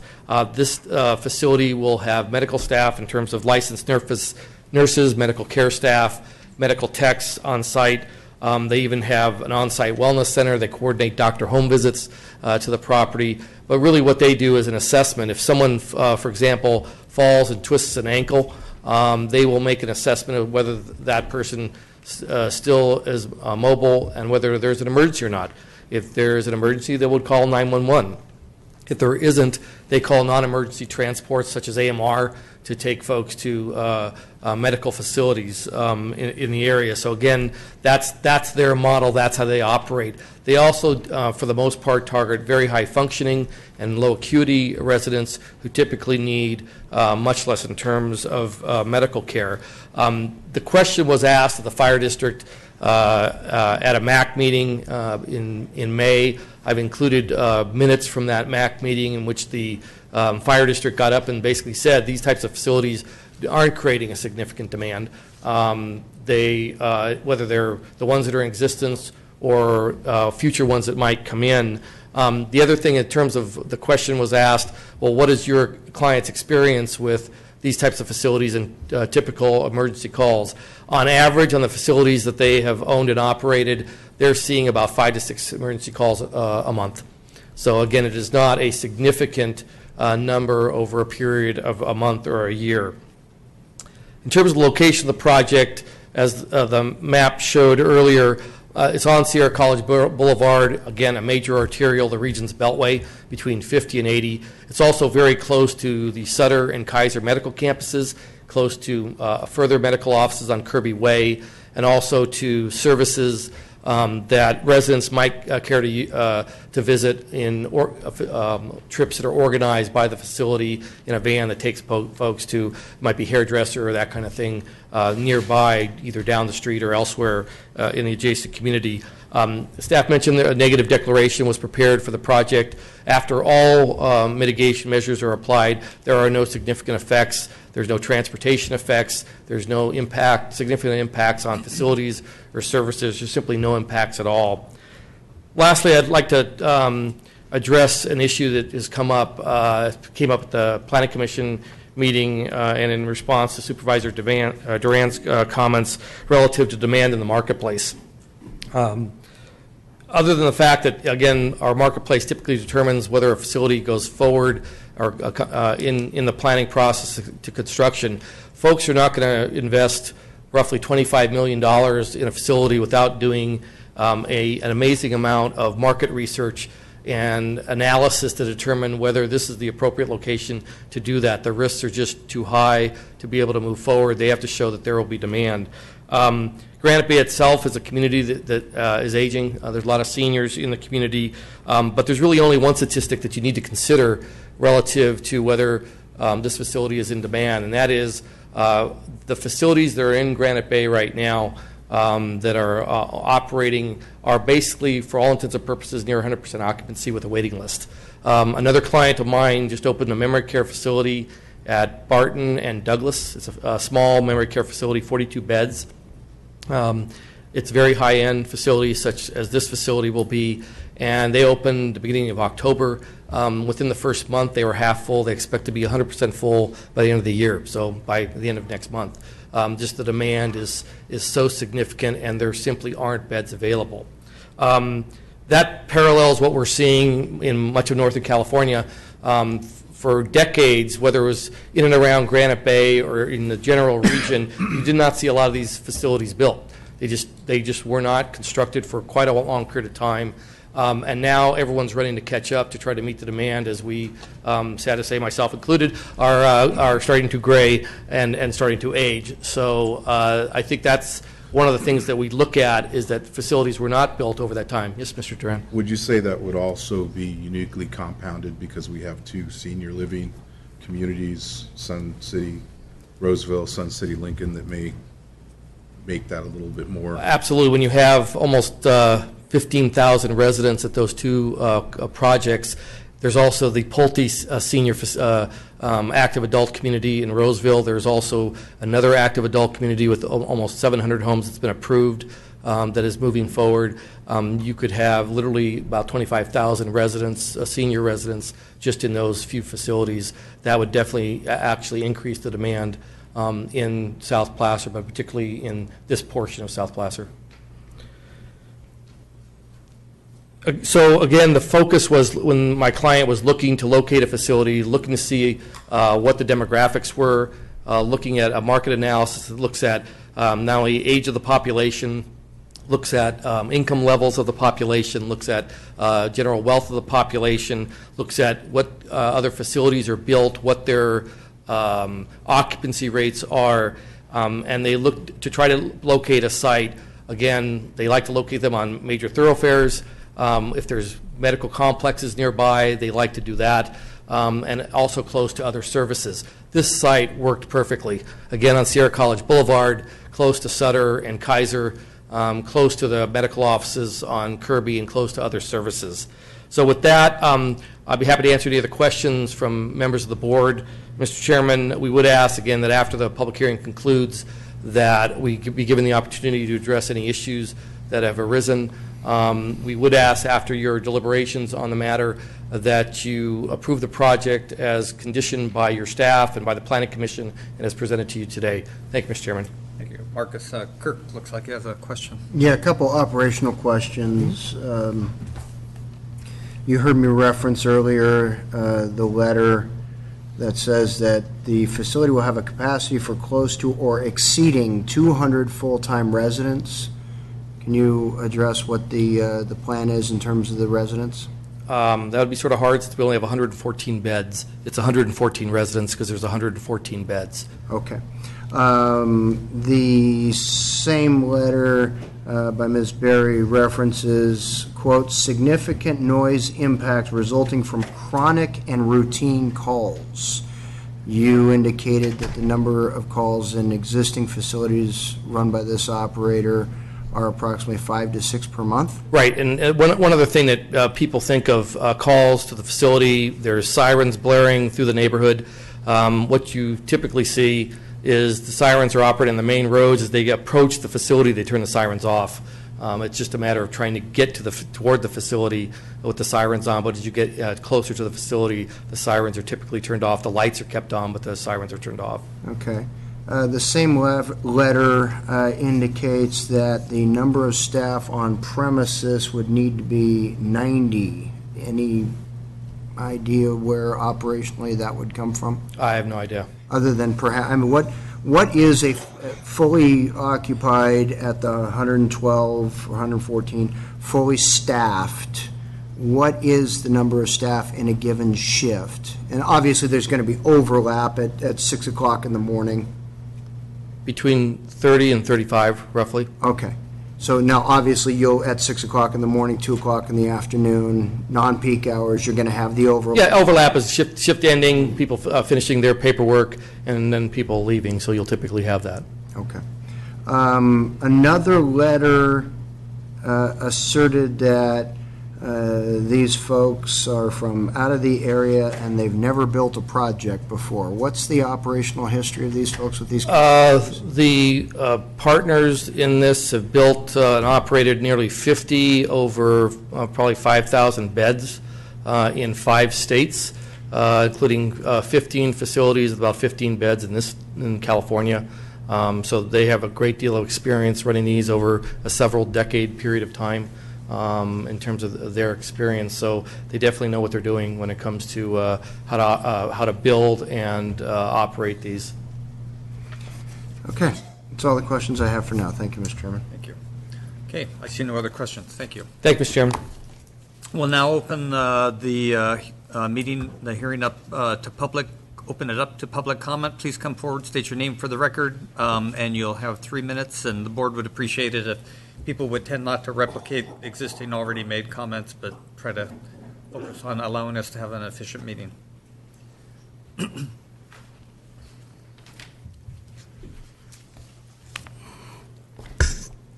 Hi. For the record, my name is Nancy Barcel, and I'm here on behalf of a number of residents. As residents of Eastridge, we strongly disagree with staff findings and mitigation measures. The Ovation Senior Living proposal is indeed detrimental to the health, safety, morals, comfort, convenience of our general welfare. Substantial evidence has not been provided showing that there is an appropriate transition zone between single-family residential development and a for-profit facility of this size and magnitude. I'm not including that open parcel in the pack because it's going to be filled. There will be economic changes that will adversely impact my property improvements and downgrade the value of my home due to the sheer mass and physical size of the project, and therefore to lessen these impacts to a less than significant level, we request that you honor the previously approved Creekside Church project of no more than 50,000 square feet for the 7.1 parcel or 30,000 square feet for the front 4.5 acres. Fair argument would be that the size of the parcel and impacts haven't changed. The assumption that there will be no urban decay or deterioration has not been demonstrated with substantial evidence, nor are these the only impacts on property value and desirability. Fair argument would indicate that a massive commercial-sized institution would have direct impacts on our quality of life and adversely impact our property improvements and values. A statement is not substantial evidence. Due process of working with the community on the project has been circumvented. Abandoning a 2-acre parcel as late as a planning commission hearing is not working with the community, and in fact leads to more uncertainty and dangers since this is now an isolated landlocked fire trap. As such, we request that an EIR be completed to assure that all of our concerns have been addressed. The Ovation facility is not comparable nor consistent with any adjacent property, and as such cannot be mitigated to a less than significant level. As per CEQA, this requires the completion of an EIR and evaluation of alternatives, which are more consistent with county and community plans, goals, and policies. The previously approved guidelines for size, coverage, setbacks, fencing, landscaping should be followed. Additionally, fair argument would be that the only way to fairly assess the aesthetic impacts and appropriate transition to the adjacent properties would be to assess these with aerial shots and vantage point shots with the project superimposed upon it. Therefore, we request that MND be rejected until such time that missing documents, renditions, and substantial evidence of adequate mitigation are provided for public view and comment as guaranteed by CEQA. And for the record, I'd like to submit a letter from the law offices of Don Mooney restating our concerns.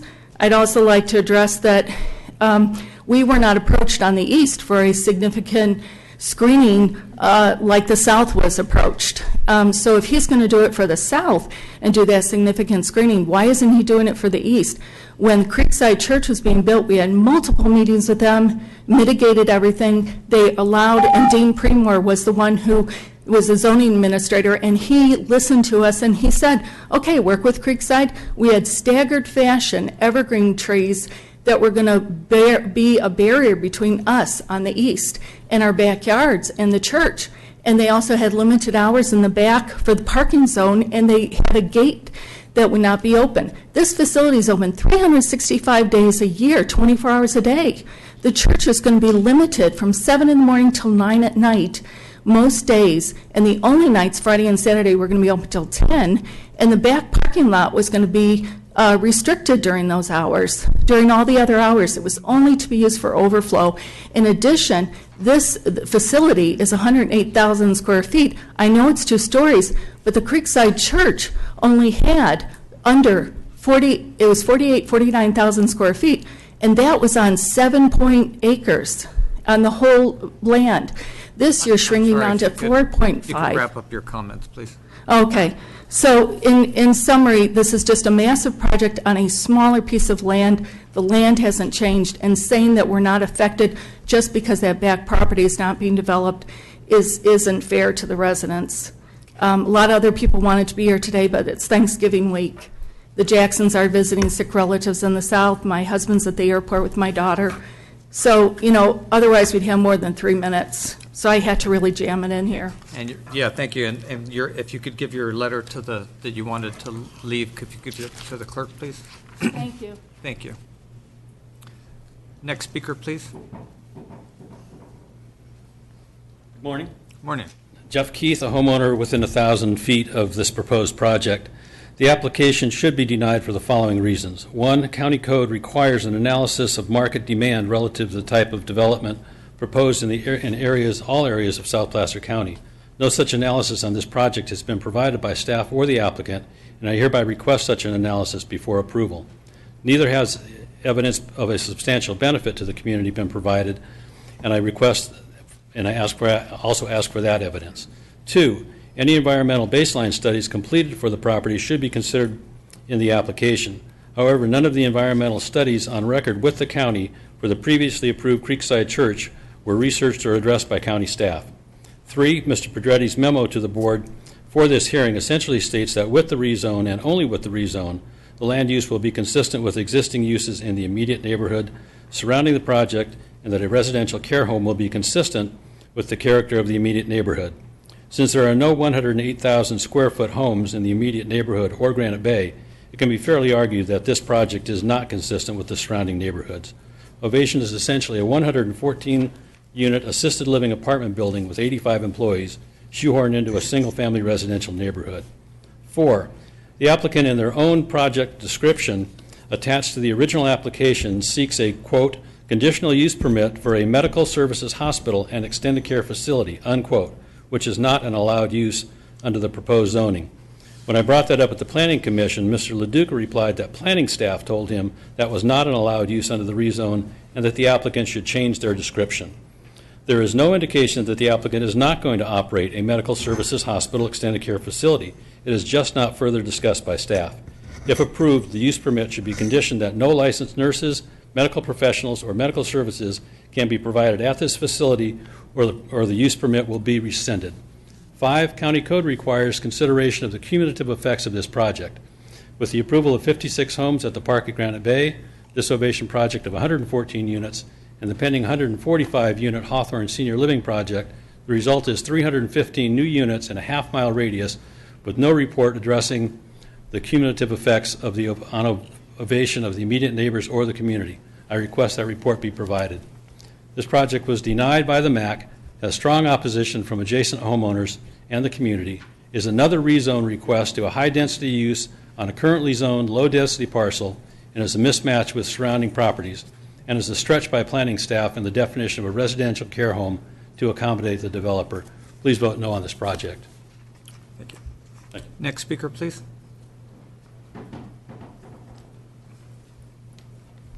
Thank you. Shannon Quinn, Granite Bay resident. Let me begin by saying that the MND is woefully inadequate, as it is completely lacking in cumulative analysis and details. Therefore, it cannot be established that the MND has satisfied its requirement of mitigating all potential impacts to less than significant. This traffic study, along with the Granite Bay cumulative circulation study, once again utilizes the Highway Capacity Manual of 2000, not 2010. And furthermore, on pages 8 and 9 of this traffic study, prepared for the Ovation project, it deceptively leaves off the year altogether. The new 2010 Capacity Manual was made available in April of 2011. There is no compelling reason, and in fact, no discussion in this or any of the other traffic studies that KDA has prepared for county as to why they are using the out-of-date manual. The most significant difference between these manuals is that the 2010 would allow for consistently poor loss values, which I'm assuming you don't want a true reflection of. I'm highly concerned that because of the flaws in this traffic study, the SIP program is being improperly directed and funded, and therefore your argument that these impacts have been properly mitigated is incorrect. If you can't properly establish the impacts, you can't properly assess mitigation. Fire and EMS, CEQA thresholds of significance require the impact of response times and other performance objectives to be met. This should be a very easy analysis for county to undertake. And I would also like to go on record that South Placer Fire has stated that they have not looked at the projects cumulatively either. The analysis is simple. Provide total number of annual calls broken out by incident type. Provide fire department current response times and how they compare to the NFPA standard. Provide a cumulative analysis on the future impacts to fire and EMS with the newly approved Country House Manor, Stone Point, Hawthorne Retirement, and Ovation. This should include an evaluation of impacts to response times. And I'm sorry Mr. Luduca is not accurate when he says that these facilities generate 5 calls per month. I've studied several facilities of this size and type in the Sacramento County area, and they average about 200 calls per year, same staffing and size bed count. So hard quantifiable data needs to be analyzed here and considered cumulatively. This has not been done. Again, if you've not properly established the impacts, you've not properly assessed significance. The noise study. The noise study used a predictive traffic number in the year 2020 at this intersection of 38,365. In speaking with the City of Roseville, their predictive number for 2020 is at 47,321. This means that the study could be off by as much as 23.3%, and that is a significant miscalculation, which again needs to be remedied and assessed. Thank you for your consideration. Thank you.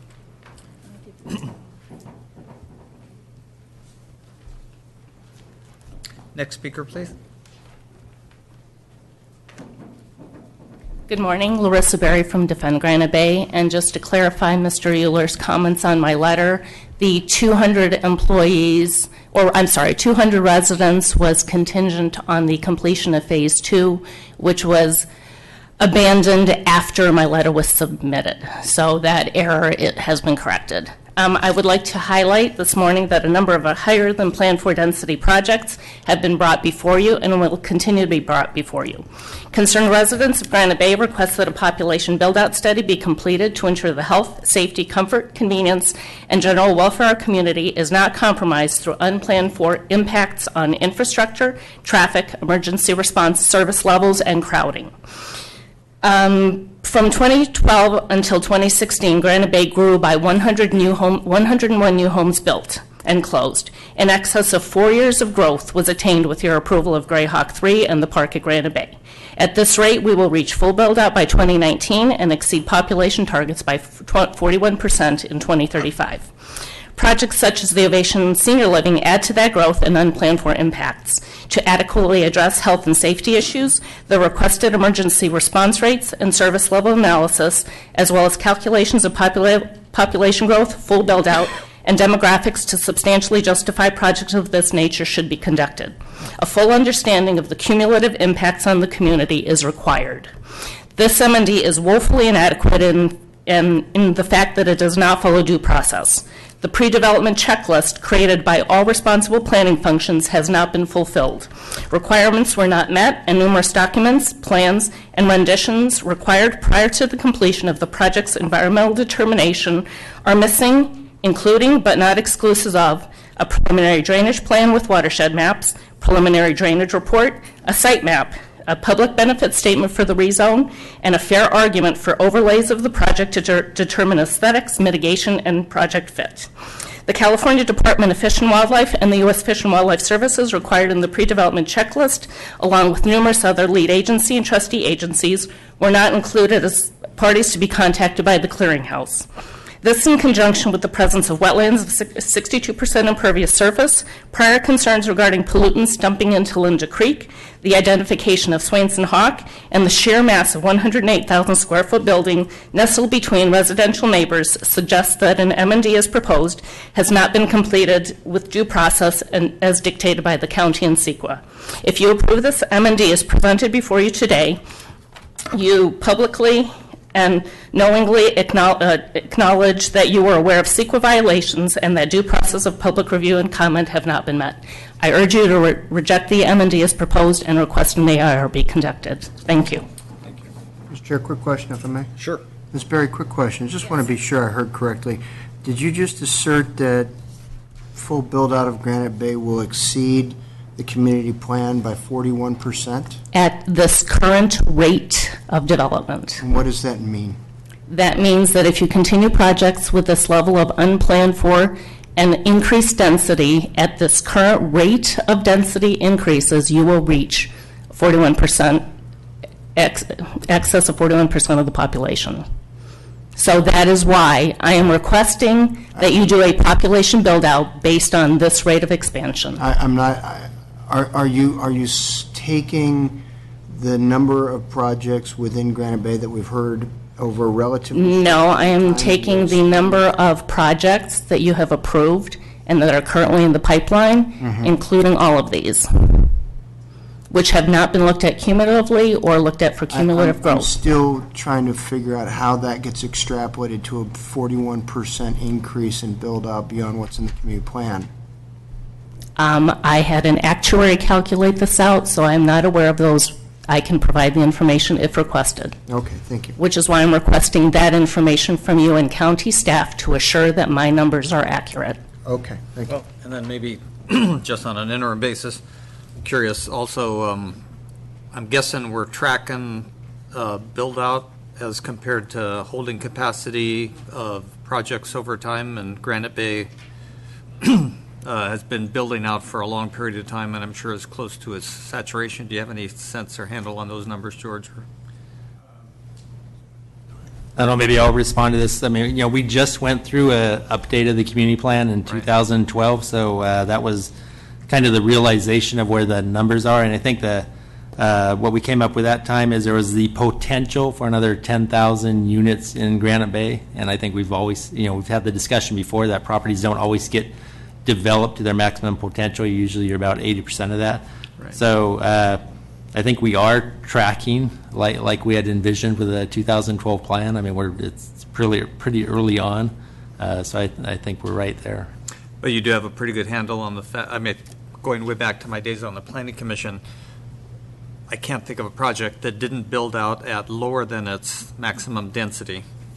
So 80% is a pretty good number. You have a pretty good handle on that? I believe so. Okay, and we do know what the holding capacity of the general Granite Bay community plan. Yeah, for the 2012 update plan, we're at 28,855.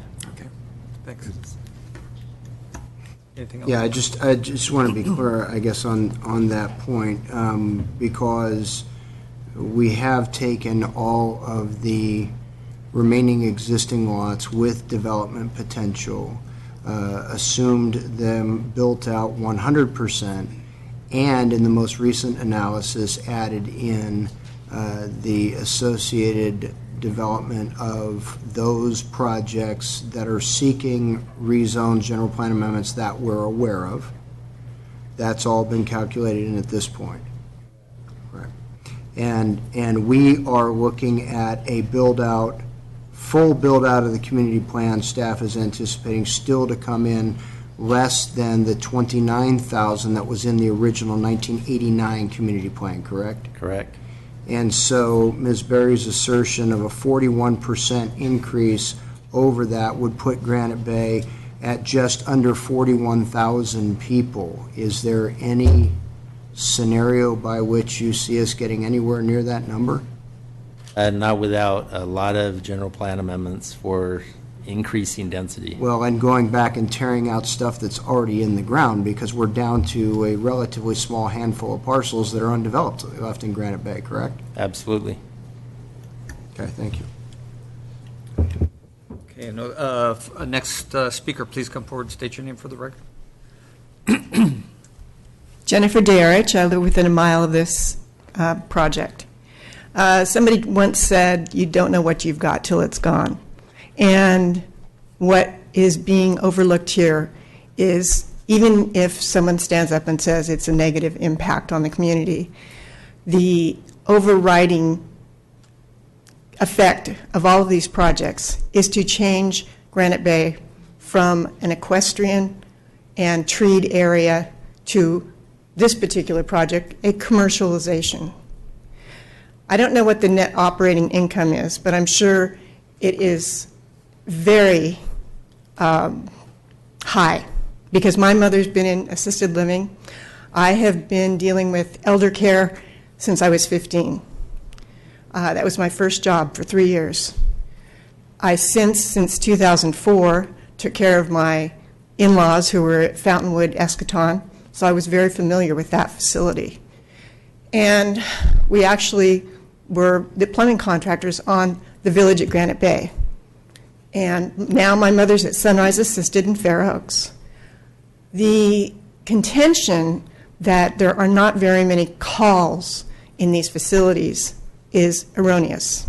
My own mother has been transported by ambulance twice in the last 4 to 6 weeks, and they were because of falls.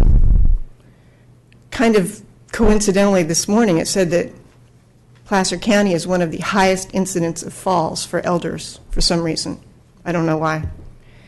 But my mother's only one person, and there's 44 people in that place in assisted living and 33 in memory care. So it is not an isolated incident.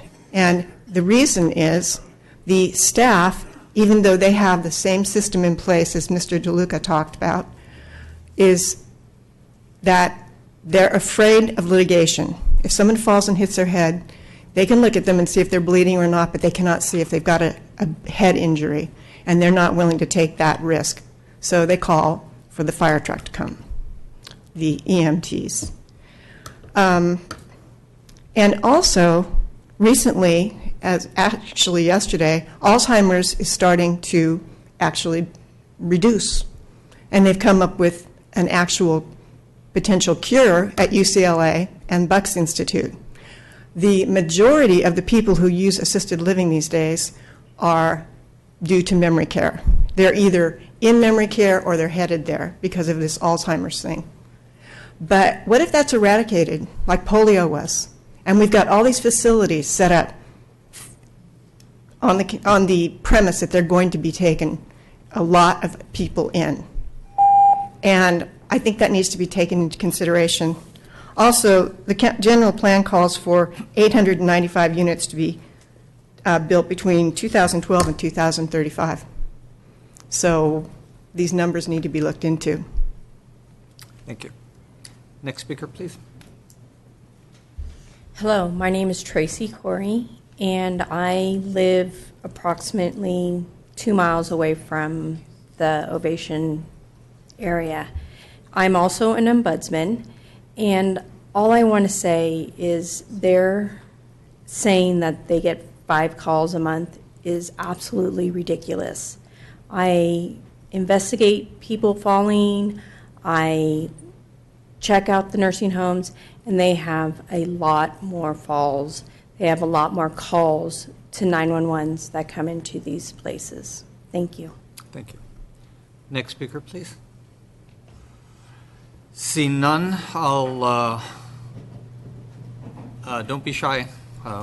We've other items on the agenda, and we need to keep moving, please. Hi. Good morning. Hi again, it's me, Chris Johnson. Saw you guys last month. I'd rather be home baking pies than here talking to you, but this is a very, very important meeting that I felt I needed to attend and speak out, just like all these people that have been speaking out from my community. I've lived there 28 years. I've owned 2 homes, not 5. I bought them, fixed them up, lived in them, and this is what most of the people in Granite Bay do. 89% of the households in Granite Bay are homeowners. They're not renters. They're not tenants. They're not residents like in these high-density home facilities. So now suddenly there's this whole rash or a continuing pattern of high-density developments being approved and rezones and variances, plan amendments. All of these do not meet the basic criteria of public necessity and convenience or general welfare that's talked about in the zoning ordinance. It's on the application right down here too. But yet, they're still getting approved. This will be the third large commercial project that you'll probably approve in the last 18 months. And there's another one coming up in a month or so for another 145 units across the street. What we're doing here is we have an accelerated aging program for Granite Bay. We want to build all these, yes, Granite Bay is getting older, but we're going to make them even older. We're going to build all these facilities, but there really isn't a need for these facilities because we already have more than enough based on our population, our demographics that are in the report that Placer County purchased in 2014, and yet we're going to continue to build more. We may, the county may need some of these residences, but why aren't they closer to where these people currently live, like Lincoln Hills or Roseville, Del Webb, and some of the other places that you mentioned? Why are we forcing these seniors to relocate to Granite Bay and their families to have to drive out to visit them? This doesn't make any sense, and it's not serving the community that you guys are all elected to serve. So I want you to really be serious when you think about wanting to approve this. In today's paper, there's an article that talks about how Alzheimer's and dementia is on a decrease, yet we still want to build more of these facilities. Kind of feels like building Blockbuster stores. Unfortunately, these facilities are not easily repurposed. And if they don't fill up, if they're not needed anymore, what are you going to do with them? But yet we're going to impose these on our community. Sadly, it seems like there's a practice that we don't really have a planning department that's really willing to work on analyzing the community needs and the existing conditions to better serve residents. We've become an approving department. This really needs to change. We got a presentation last month from Kirk about, the history of Granite Bay and how, and it was kind of mocking the people that are here that are part of Defend Granite Bay, saying, well, that plan really, doesn't make any sense anymore and we need to make changes. You don't make changes, you don't do rezoning without meeting the basic criteria of having the public need and considering the welfare of the public. If you could wrap up your comments, please. Yes, I will. So we're here this Thanksgiving week. It's an important thing for these people to be here, and I want you to vote no on this. It's very important to the community of Granite Bay, and I think it should be very important to the entire county of Placer. Thank you. Thank you. Next speaker, please. Come on up and state your name for the record. Hello, my name is Victor Beckett. I live in the same intersection, and I just wanted to talk about the idea that agriculture properties should not be allowed on major thoroughfares like Sierra College. Well, you're using that designation, that zoning, to permit this use. So that's a fallacy. I mean, if you're complaining about it, why you're using it to allow this full-blown commercial facility here that will be considered full-blown commercial under any jurisdiction in Roseville or anywhere else. The trick here is that they're stripping the single-family designation from the zoning and leaving it to residential agriculture, which is usually for bigger farms, tens of acres, that has no concern about traffic, noise, or privacy to allow this. This is a different story. You're a major road, has problems, traffic problems, accidents, and you have a problem with the surrounding area. It's all single-family zoned homes. And the second point is that excuse me, this will end up in reducing our rights as neighbors, as community. As neighbors, in terms of, as I said, traffic, noise, privacy, and neighbors, is that our community plan was updated in 2012 and contradicts in 10, 12 areas this project. If you continue to defy the community plan, to defy the community, and to fight our wishes, we feel very frustrated.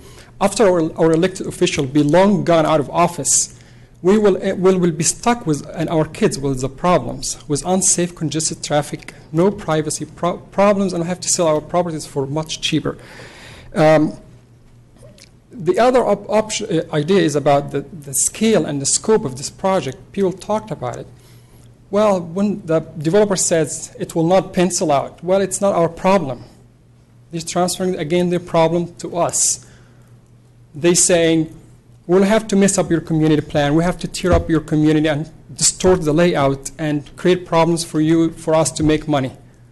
Well, we expect our elected officials to defend us and you guys to listen to us and say, no, it's not their problem. Go and find a properly designated area and put your project, we respect it, or comply with the scale, reduce the scale and fit with the community to be nice. Again, I want to make two comments about Mr. Your presentation last time about the park at Granite Bay, saying that our community is in transition. It was not named Granite Bay until 4 years ago. Well, we like it the way it is, and it's set in stone. We have a plan, and please stick with it. And the other idea about that we're messing up only 10 or 15 lots out of 8,600 lots.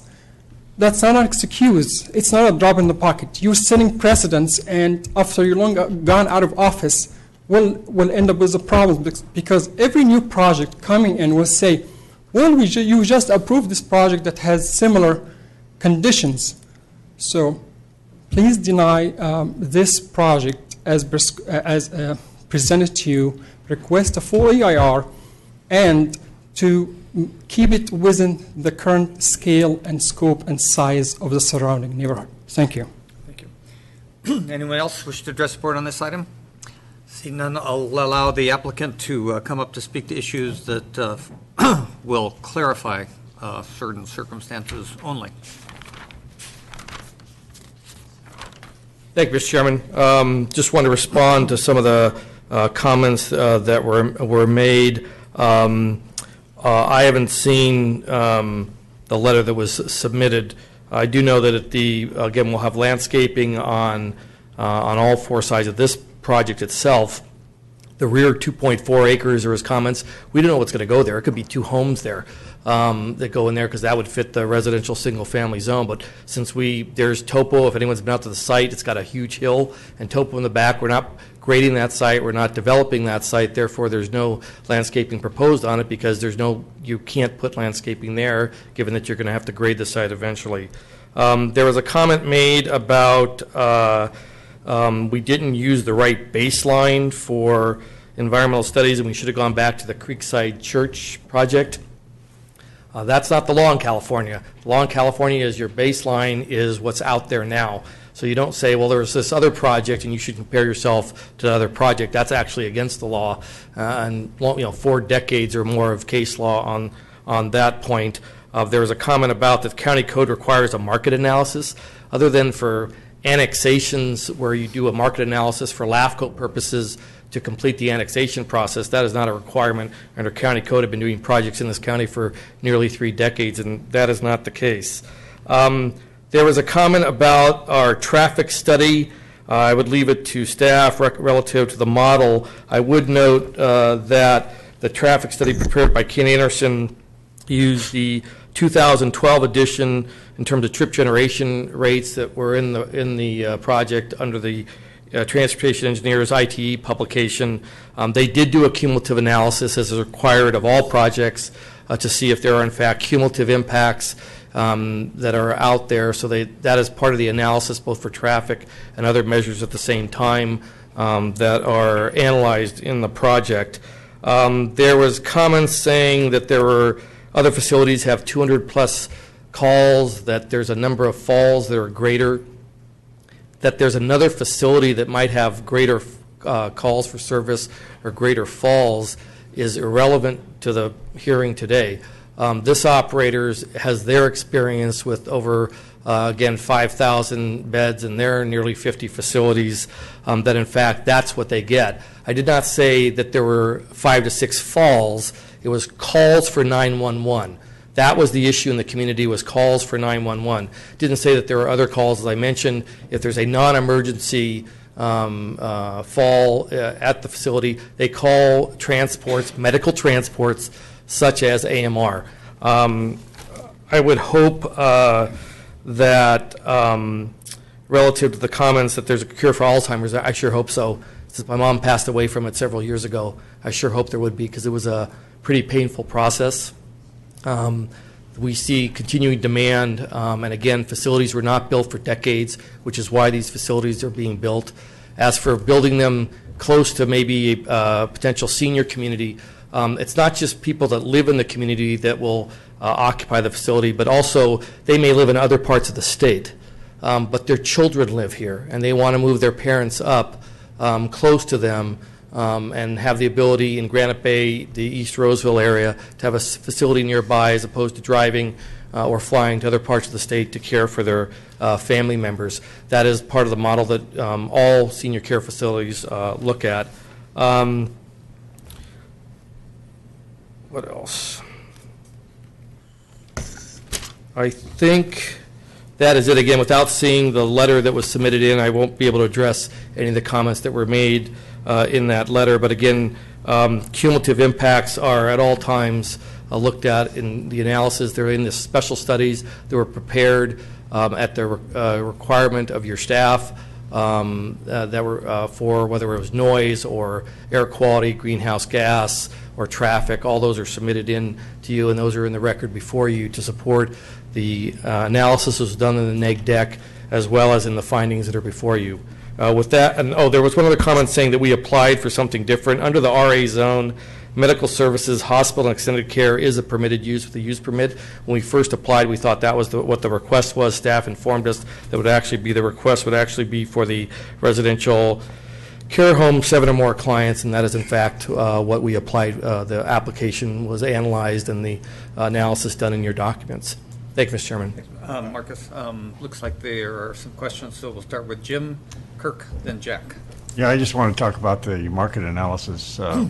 Surely the applicant would have done a lot of research and have a vast knowledge of the demand for such a Absolutely. The demand gets into a very detailed analysis, not just within a 1 mile, but a broader area that looks at income levels, looks at population age, it looks at income levels, it looks at wealth levels, it looks at a whole, what other facilities are there. They don't go into areas that are have too many facilities in terms of competition, because obviously that would affect the ability to make the project work. So they do extensive analysis, again, before they pull the trigger on a $25 million facility. And so I assume that the market analysis would be proprietary too. Absolutely. It's, and all the senior care facilities would have the same thing, because they all do things a little bit differently in terms of how they look at things. And basically, if they were to have that as a public document, basically what you end up having is all their competitors knowing exactly what they're looking for when they're looking for sites. And then I have a question about the calls. From your presentation, there's going to be staff on hand. For example, if someone falls and sprains their wrist or breaks their wrist, there'll be someone there to address the issue without calling an ambulance. But the applicant will contract with AMR or another ambulance company for the transport. Typically, for the non-emergency transport, they have a contract, so they can call someone readily, as opposed to looking someone up at that time to have a contract for services, typically the way it's done. My business was in an area that had several care homes in it, and I was right on 49, and I could see the calls in the morning. And it wasn't that many every day. Every once in a while there was. Now, there were some mobile home parks in the area that had a lot of calls that didn't have anybody there to help the residents if someone fell out of bed or hurt themselves. So a lot of those calls were for the mobile home parks in that area. So I just want to make that statement. Well, also South Placer Fire District, as you saw from the comments, not only the letters that they've submitted to the county, but also in their presentation of the MAC made the same comment that that's not what they see as a great demand for calls for service for their agency. Okay, Kirk. Jack? Oh, yeah. So just to get back to the whole idea of the clinic, is that a permitted use or not? Because there was a gentleman that stood up and said that it wasn't. Yeah, I'm looking at the. Sure, for the record. Yeah, the residential ag RA district. So I'm looking at medical services, hospital extended care, medical services, clinics, and labs, those are all permitted with a use permit. When we sat down with staff after we submitted the application, they said this would fall under the category of residential care home, 7 or more clients, and so that's what the application became in terms of a minor use permit being sought under the RA zone. Okay, so absent that, there are not any restrictions on what, how, nurses, doctors, that kind of thing. It's just a permitted use is basically what That's you're correct. saying. Okay. That's, folks, I'm going to say this once, and I probably have to say it again a couple other times, but when you come up here and you say things that really don't jive with what we know license-wise, I mean, that goes right to credibility.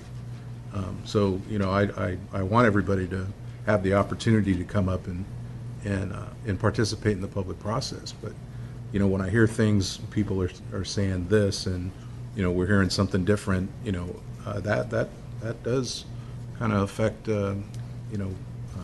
credibility of the person that's up there speaking, so. Kirk? So just to follow up on Jack's point, question for staff. When the use permit gets issued for this facility, will it have some kind of a definition associated with the kinds of medical services that can be provided?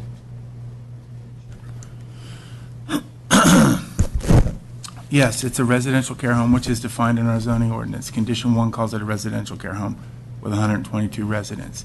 Residential care homes are for assisted living and memory care with non-medical needs. If you go to hospitals or extended care, that would be more like a convalescent hospital where people, they need medical care. Right. These people don't necessarily need medical care. They just need someone around. Supervision. Yeah. Okay. To that point, as I read the description, we've had some conversation about there possibly being a cure for Alzheimer's, which I agree with Marcus would be fantastic. I'm reading a description that says of the 114 units, 85 of them are assisted living and only 29 are memory care, so the memory care that would have to do with the Alzheimer's. So the vast proportion of these are not to deal with Alzheimer's, it's simply to deal with aging, and to my knowledge, nobody's come up with a cure for that yet. No. Okay. That's correct. And the memory care units, is that a function, if there were a cure and we no longer had a need for memory care, is that a function of having to tear down part of the building and rebuild part of the building, or is it simply internally repurposing staff and practices away from memory care related functions and how you deal with people, and maybe just turning those 29 beds into assisted living beds? That's exactly right. There's 122 residents, 29 are supposed to be memory care. It's really an internal issue with how they set it up. If they wanted not to have memory care and they just wanted to have 122 assisted living patients, from a staff perspective and a land use perspective, it makes no difference. Okay. And then,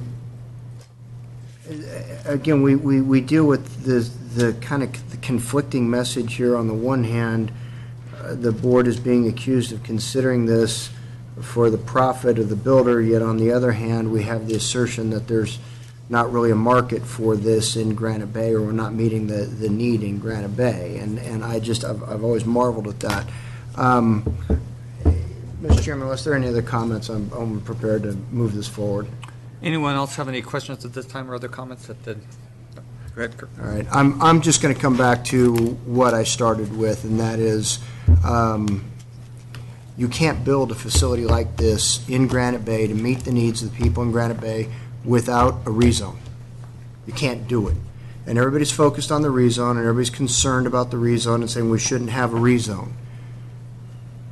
As I've met with the residents of Granite Bay and the Granite Bay Community Association twice, the primary concern that I'm hearing about facilities like this is that our zoning code as written drives these kinds of facilities to only 3 zoning designation: the residential multifamily, of which we have none in Granite Bay, residential ag, which we do have some of in Granite Bay, and farm, which we have very, very limited of in Granite Bay. And as we've heard, the vast preponderance of our res ag zoning and our farm zoning is accessed off of roads that, quite frankly, we probably wouldn't want a whole bunch of folks driving down. Typically, they're not served by the major utilities, sewer and water. So we, by virtue of not having opportunities for residential multifamily zoning added in, when we adopted the 1989 community plan, basically drove these kinds of facilities to serve the needs of residents of Granite Bay to these two zone designations.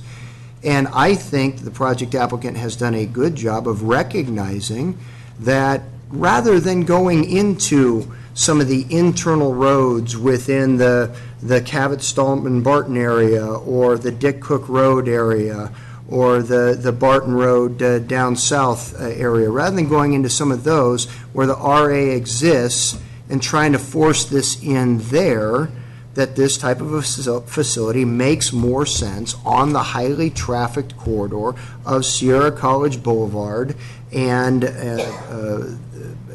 with the sewer and water available, and they are attempting to meet a market demand in a fashion that is the least intrusive to the overall community. Will there be impacts to the immediate neighbors? Yes, there will be impacts to the immediate neighbors. But I am satisfied that we have a sufficient demand in the area, having not built facilities like this for a significant amount of time. The few facilities that we have been at full capacity, and we have the opportunity to help meet a need within Granite Bay with a facility like this right on our border in as least an impactful fashion for the rest of the community as possible. And so with that, Mr. Chairman, I'm prepared to make, if County Council wants these motions separately, the 4 different requested actions, you want them in separate motions? Yes, that would be preferable. Okay. So first, Mr. Chairman, as it regards the Ovation Senior Living Project, I would move the adoption of the mitigated negative declaration and mitigation monitoring program and any findings that council feels necessary to associate with that. Yes, the findings on pages 5 to 7 of the staff report. Thank you. Page 5 of the staff report. Is there a second? Moved and seconded to approve the mitigated, to approve the adoption of the mitigated neg deck and monitoring program. All those in favor say aye. Aye. Opposed? Motion carries. Chairman, I'd move the adoption of the ordinance to rezone the west 4.5 acres of APN 466-030-050-000 from residential single-family combined agricultural and combining building site minimum of 40,000 square feet to residential agricultural design building site minimum of 40,000 square feet with any associated findings council deems necessary. Yes, that's the findings on page 6, and the ordinance itself is attachment G, and it was amended to include a new Exhibit A. Yes. Motion and second. All those in favor say aye. Aye. Opposed?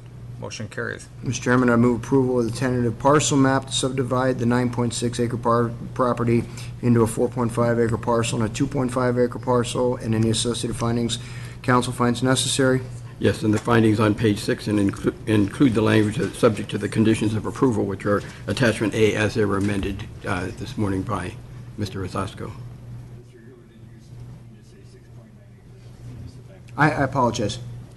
I couldn't hear what you said there. What was it? What was that? Oh, I'm sorry. I apologize. The 9.6 acre, 6.9 acres, again, property into a 4.5 and a 2.5. Thank you. Motion and second. All those in favor say aye. Aye. Opposed? Motion carries. And finally, Mr. Chair, I'd approve the minor use permit to allow the 108,000 square foot Ovation Senior Living residential care facility to be constructed and operated on the 4.5 acre western parcel of the project site. I don't believe findings are associated with that. No, the findings are on page, including the findings on page 6 and 7 of the staff report, and also subject to the conditions of approval, attachment A as amended this morning. Okay, thank you. Motion and second. All those in favor say aye. Aye. Opposed? Motion carries. Thank you.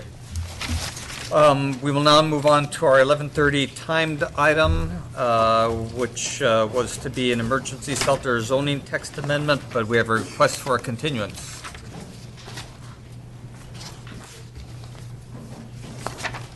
Wait just 1 second. EJ. So EJ Valdi again with Planning Services Division. I believe Nikki Strigan is here. I don't know if she's right behind you. There she goes. I'm going to have her come up to the podium real quick once she can get by all of us. Thank you.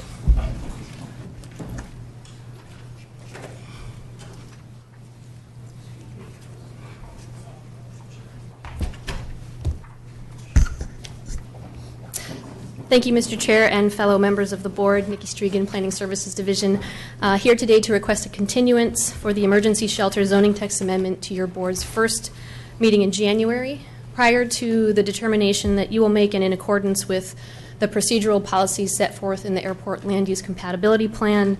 The proposed ordinance is going to be reviewed by the Airport Land Use Commission for a determination of consistency with the Airport Land Use Compatibility Plan. The ALUC will hear this item at their December 7th meeting, and their determination will be analyzed as part of staff's recommendation to the board next year. Happy to answer. Hear it on January 10th? Is that correct? January 10th. January 10th. And do we have a time for that? Do we want to set a time? We won't have time for that. So we'll need to get that notice out. Right. Thanks. Okay, pleasure of the board. Second. It's moved and seconded that we continue this item until January 10th, time to be determined, and that information, of course, will be disseminated to the public. All those in favor say aye. Aye. Aye. Opposed? Motion carried. Oh. I think we heard one comment on public comment, and I think we're just going to wait until the January 10th. We have a full agenda, and we don't need to rehear the same discussion twice. Okay, so we'll now take up our 11:35 timed item, which is our cannabis regulation ordinance. So this is the first reading of our ordinance introduction, and Becky and Josh are here for that. At all.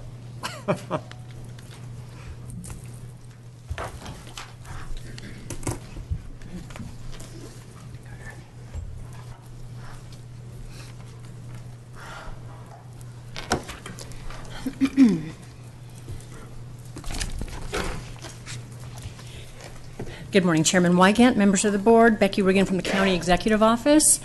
I'm joined this morning by Brett Holt from County Council, Tim Wegner from Building, and George Rosasco from the Planning Department. We are here in follow-on to the November 8th meeting, where your board provided staff with additional direction regarding drafting the ordinance following discussion of two factors. First being recent voter passage of Prop 64, making it legal for individuals to grow up to 6 cannabis plants for personal use. And second, potential health and structural concerns associated with indoor cultivation. Direction to staff on November 8th was to return in 2 weeks with a revised ordinance allowing for personal use cultivation. The draft ordinance in your packets speaks to allowing either indoor or outdoor cultivation up to 6 plants on no more than 50 square feet. Since publishing the staff report and draft ordinance, staff received questions as to whether the ordinance allowed 6 outdoor and 6 indoor plants. In response, staff have further revised the draft ordinance in order to provide greater clarity as to what is allowable. Specifically, that the intent is up to 6 plants within 50 square feet, either indoor or outdoor, or some combination. The key point being that the 2 are not additive, so the total is 6 that is allowable, not 12. So I believe your board has been provided with that updated ordinance, and it is on file with the clerk of the board. So the ordinance being introduced today amends Chapter 8, Health and Sanitation Code, and is Phase 1 of the 2-phased policy effort directed by your board in order to achieve the following in the most expeditious manner possible. To prohibit commercial cultivation, processing, manufacturing, delivery, and distribution of cannabis. To provide clear guidance to Placer County constituents who wish to cultivate cannabis for personal use under relevant state laws, and to provide code enforcement and the Placer County Sheriff's Office with clear guidelines necessary to enforce cannabis regulations consistent with your board's direction. Phase 2 of this approach will be the development of zoning and land use regulations along with any registration requirements that would be included in Chapter 17 of the Placer County Code, and will provide specific requirements for limited outdoor cultivation for personal use as allowed under Chapter 8. Staff anticipates that the development of Chapter 17 provisions will entail the following actions, which would be projected to be completed in early 2017. Preparation of a draft land use zoning text amendment ordinance setting out the requirements for outdoor cultivation and completion of any environmental review document. Providing notice of the consideration of this draft ordinance by the Planning Commission to the municipal advisory committees. And at the pleasure of your board, provide further presentations to MAC advisory councils if requested. Presentation to the Planning Commission for a recommendation to the board on the proposed zoning text amendment. And then finally, a board hearing and decision on the zoning text amendment. At this point, I'll turn the presentation to Brett Holt to discuss the ordinance revisions. The only additional comment that I have in regards to the ordinance is that it was amended to also conform to the People versus Kelly decision as it relates to medical cannabis. Specifically, the ordinance for indoor and outdoor recreational cannabis is 6 plants, but for medical cannabis, you cannot have a specific limitation as to the numbers. So the limitation that we do have is 50 square feet. 5 by 10. Also, the ordinance clears up the ambiguities that Becky mentioned. Specifically, you can't have indoor and outdoor, and you also cannot have someone claim, well, that's my 6 plants of recreational marijuana over there, and this is my 6 plants of medical marijuana over here. So those ambiguities are cleared up. That's it. Yes, at this point, Tim has a couple of comments to make. And apparently we're having difficulties with our PowerPoint presentation, so I don't know if we can get some assistance on that.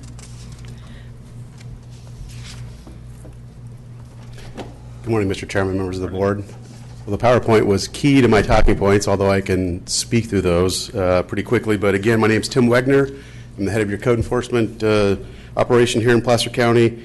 And glad to be back before you today to present what some outdoor grow scenarios might look like to your board. So we prepared 2 slides outlining for your board what a 2.5 acre and a 5 acre parcel outdoor grow scenario might look like. The first scenario is a 2.5 acre. There we go, Tim. All right.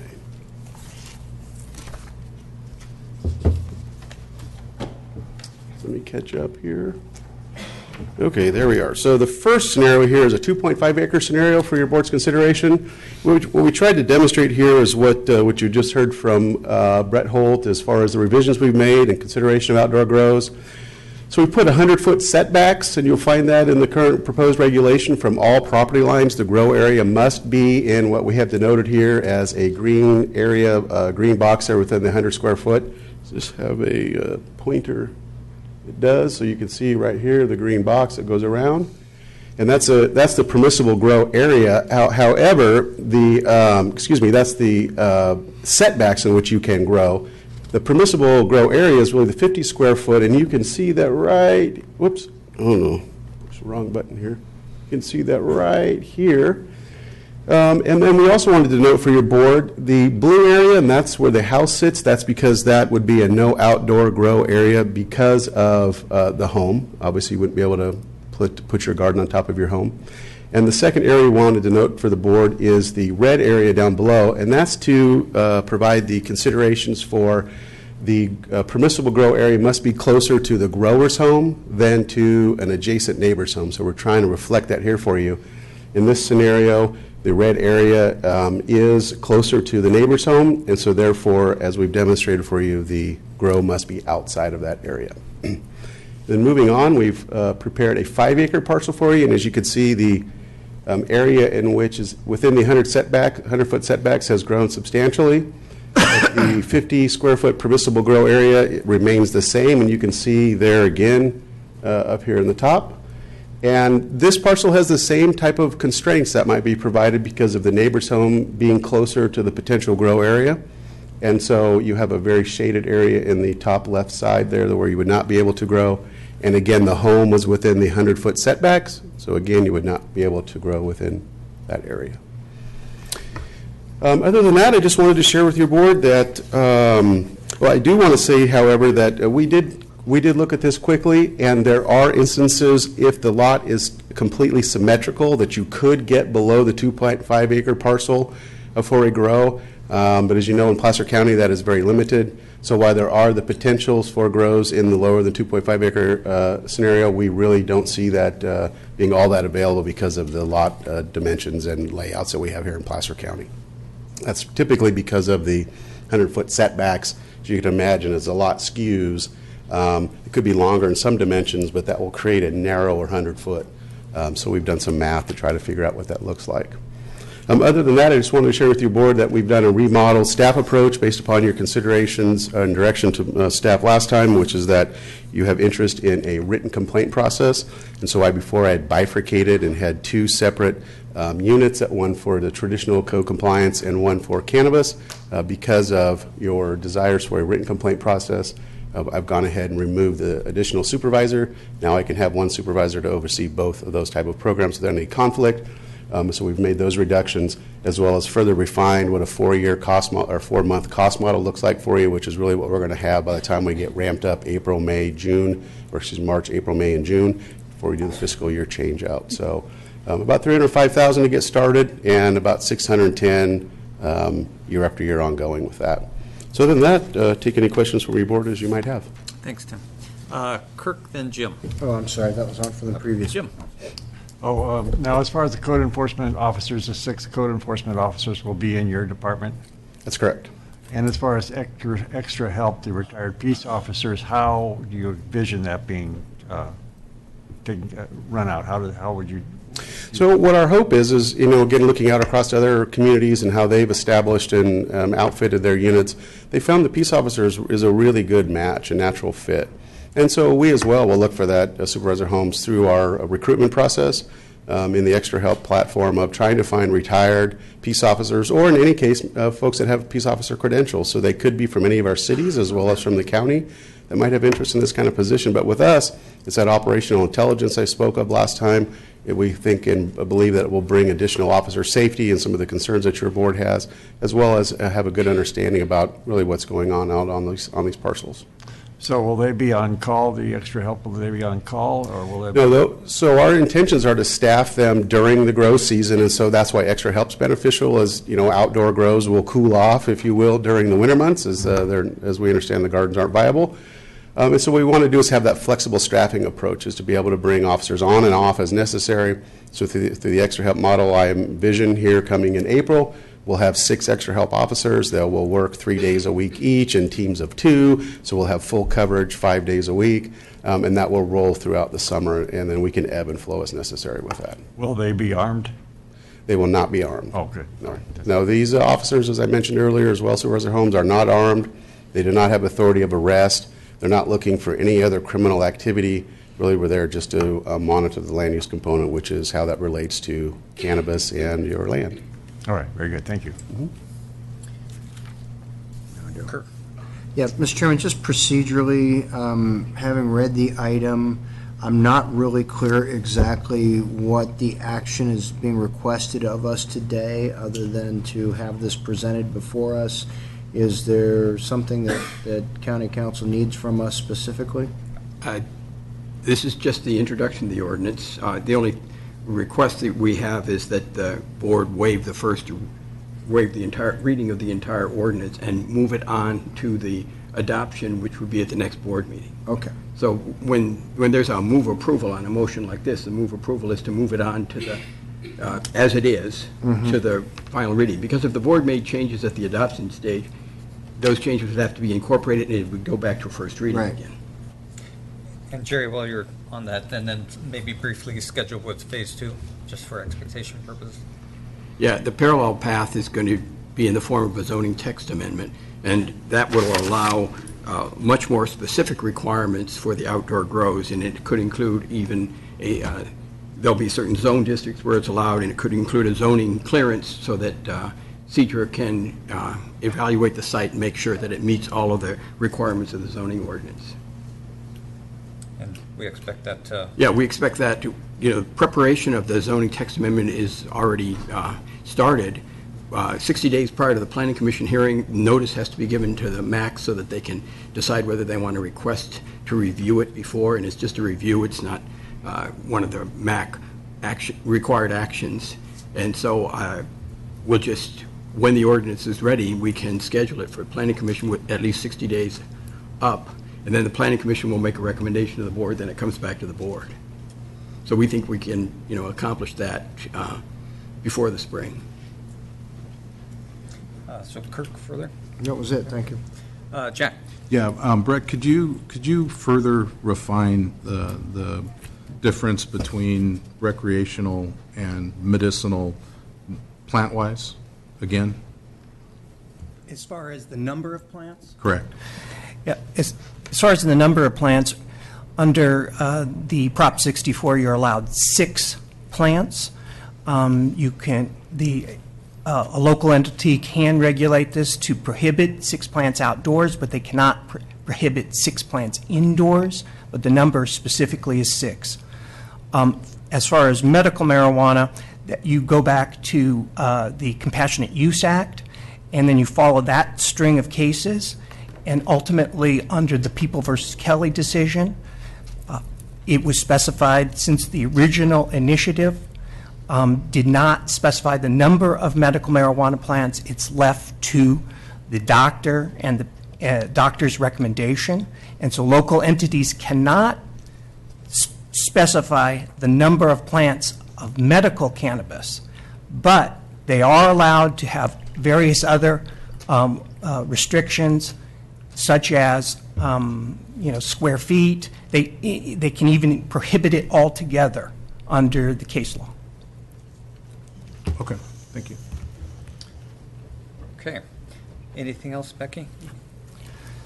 Okay, so we've had several hearings on this issue, and I think maybe an efficient way to proceed is I'll open up the public hearing for a very limited amount of time on information that we have not yet heard before, if you could focus on that.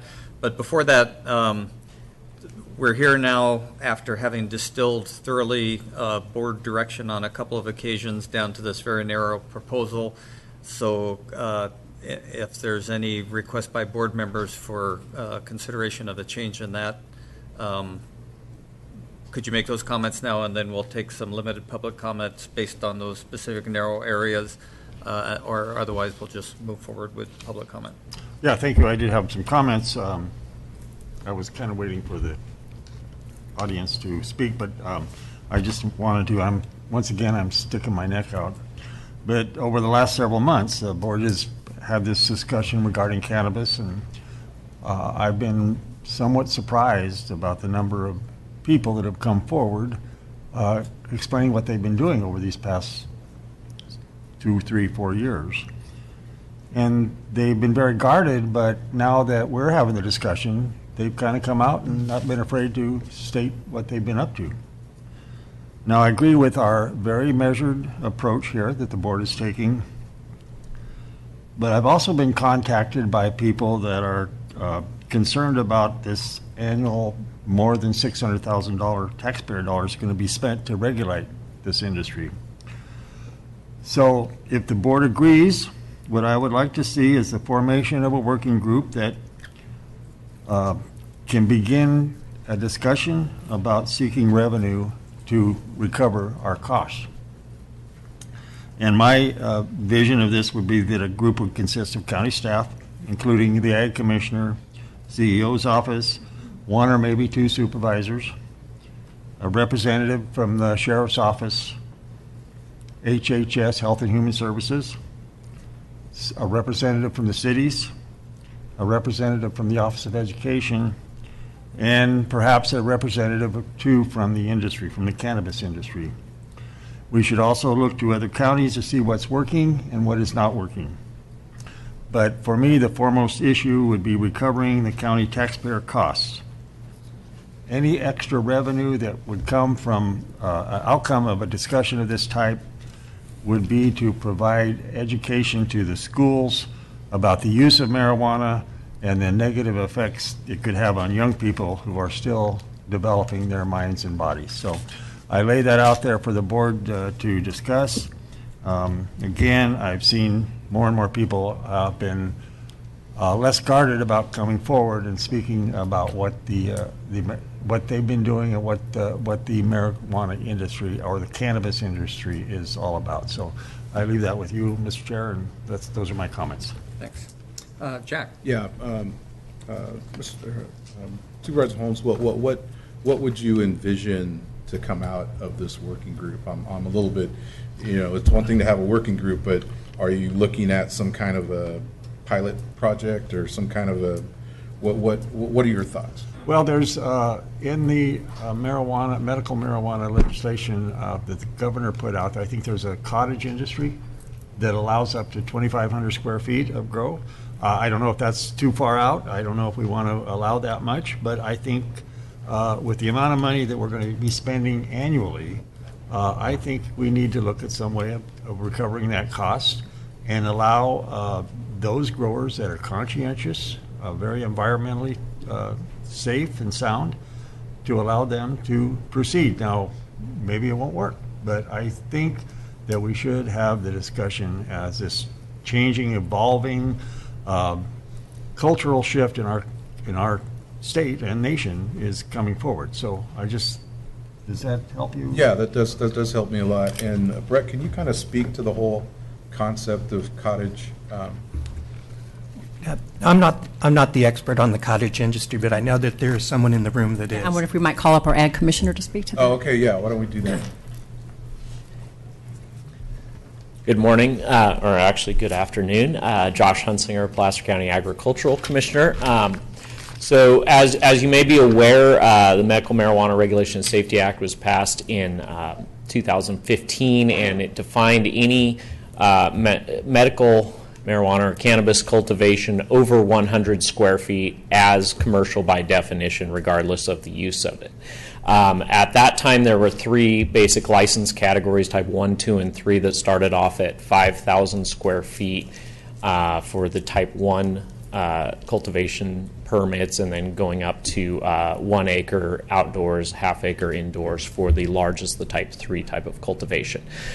This past October, there was some follow-on legislation that established an additional commercial licensing category called the cottage or type 1C license, and that license allows for commercial cultivation of very small, relatively small scale of 2,500 square feet for what they call mixed light. Think of that as greenhouses with supplemental lighting. So 2,500 square feet maximum of mixed light cultivation, 500 square feet of true indoor cultivation, which is just artificial light cultivation, and 25 plants of outdoor cultivation. So it's depending on the type of cultivation, there's different size limits, but it would be 2,500 square feet.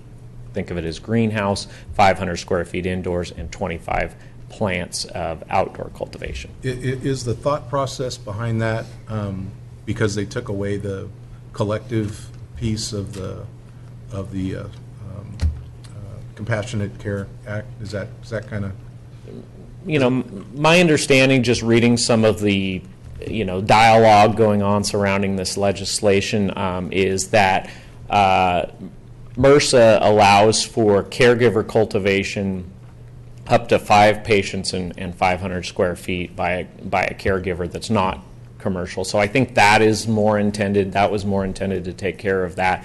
The genesis of the cottage license was that there was a real outcry that, from people regarding the commercialization and the scale and scope of that commercialization, really the big guys squeezing out the little guys, so to speak, and really a need to recognize that there's a lot of people, kind of current operations that are a very small scale that wasn't reflected in the original licensing categories.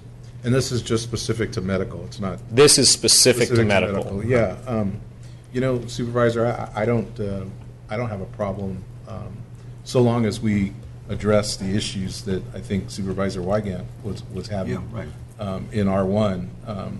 Of putting together a working group to kind of talk a little bit more in depth about this particular issue. So, you know, if that's if there's another vote there, you know, I don't, or not even a vote, but if there's another, another thought out there, you know, I think it's something that we can look into, and I want to be very specific about this. It's always been, for me, it's always been about the medicinal piece. Recreational, that's not my thing at all. You know, I don't see the value in that. If people want to recreate, that's their business. But my whole thing is patient access, and if this kind of gets us a little bit more outside the box to accomplish the patient access, and I know there's going to be some activity going on in Colfax that may assist the patient access piece of it in this county as well. But you know, I think it's something we can take a look at. I don't think there's any harm in that.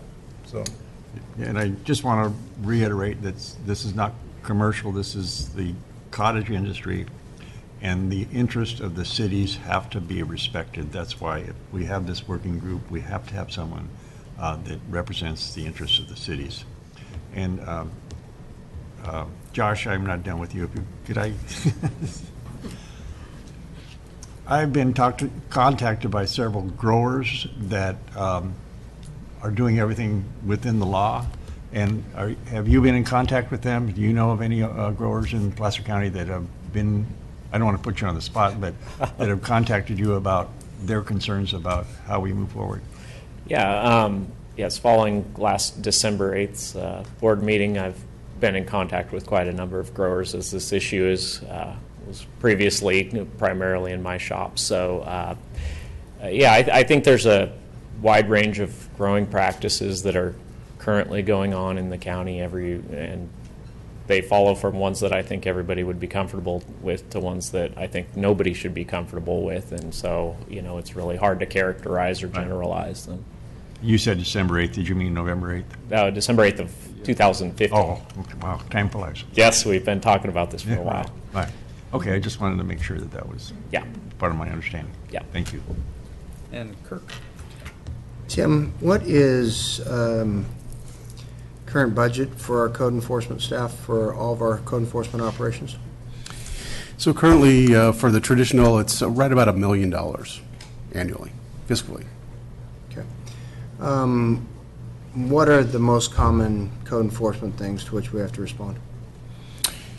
Most common, I would have to say those are going to be storage issues, where we're seeing a lot of misuse of the land, where people are storing materials and things to that effect. That's our most common complaint, and whether that's vehicles or scrap or trash, those kind of things. I would say it's, yes, going to be in that storage area. Okay. Do we have a mechanism to recoup the costs that we spend county staff time enforcing those storage-related issues? We do. What is that?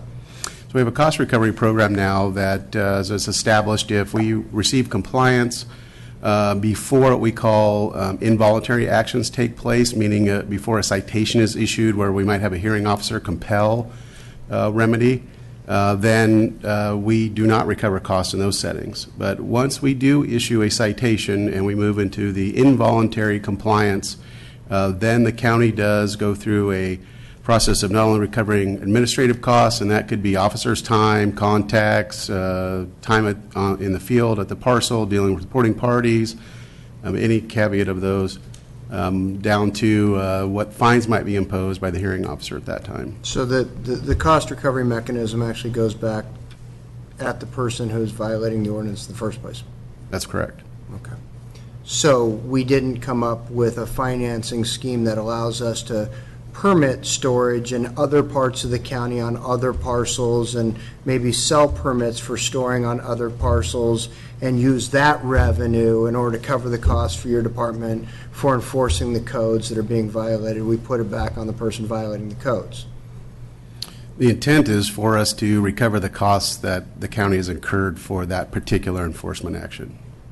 My point being, we don't come up with a scheme to somehow legitimize or legalize some portion of the activity on some other parcels, collect fees by selling permits or whatever for somebody to have the privilege to do that on a specific parcel, and then use that to cover your costs for the violations as they occur and are brought to your attention. Yeah, I hear what you're saying. I mean, no, we don't bottom line budget with that. We do particularly at that specific line where that case is, that's where the costs stay. We don't expect to recover more costs from one person and use that to provide other enforcement actions. No, sir, we do not. The only reason I'm bringing this up, Mr. Chairman, is as you pointed out, we have had exhaustive discussions over multiple public hearings about various options. And our board had decided on a 3-2 vote to move forward with this ordinance that's before us. And then we decided, I believe on a unanimous vote, to look at making a modification that would go through the planning process of allowing for some limited outdoor grows. But at no point had the board ever been on record in a majority fashion in support of any kind of cultivation beyond the personal use on site. And if we want to start going down that road, it will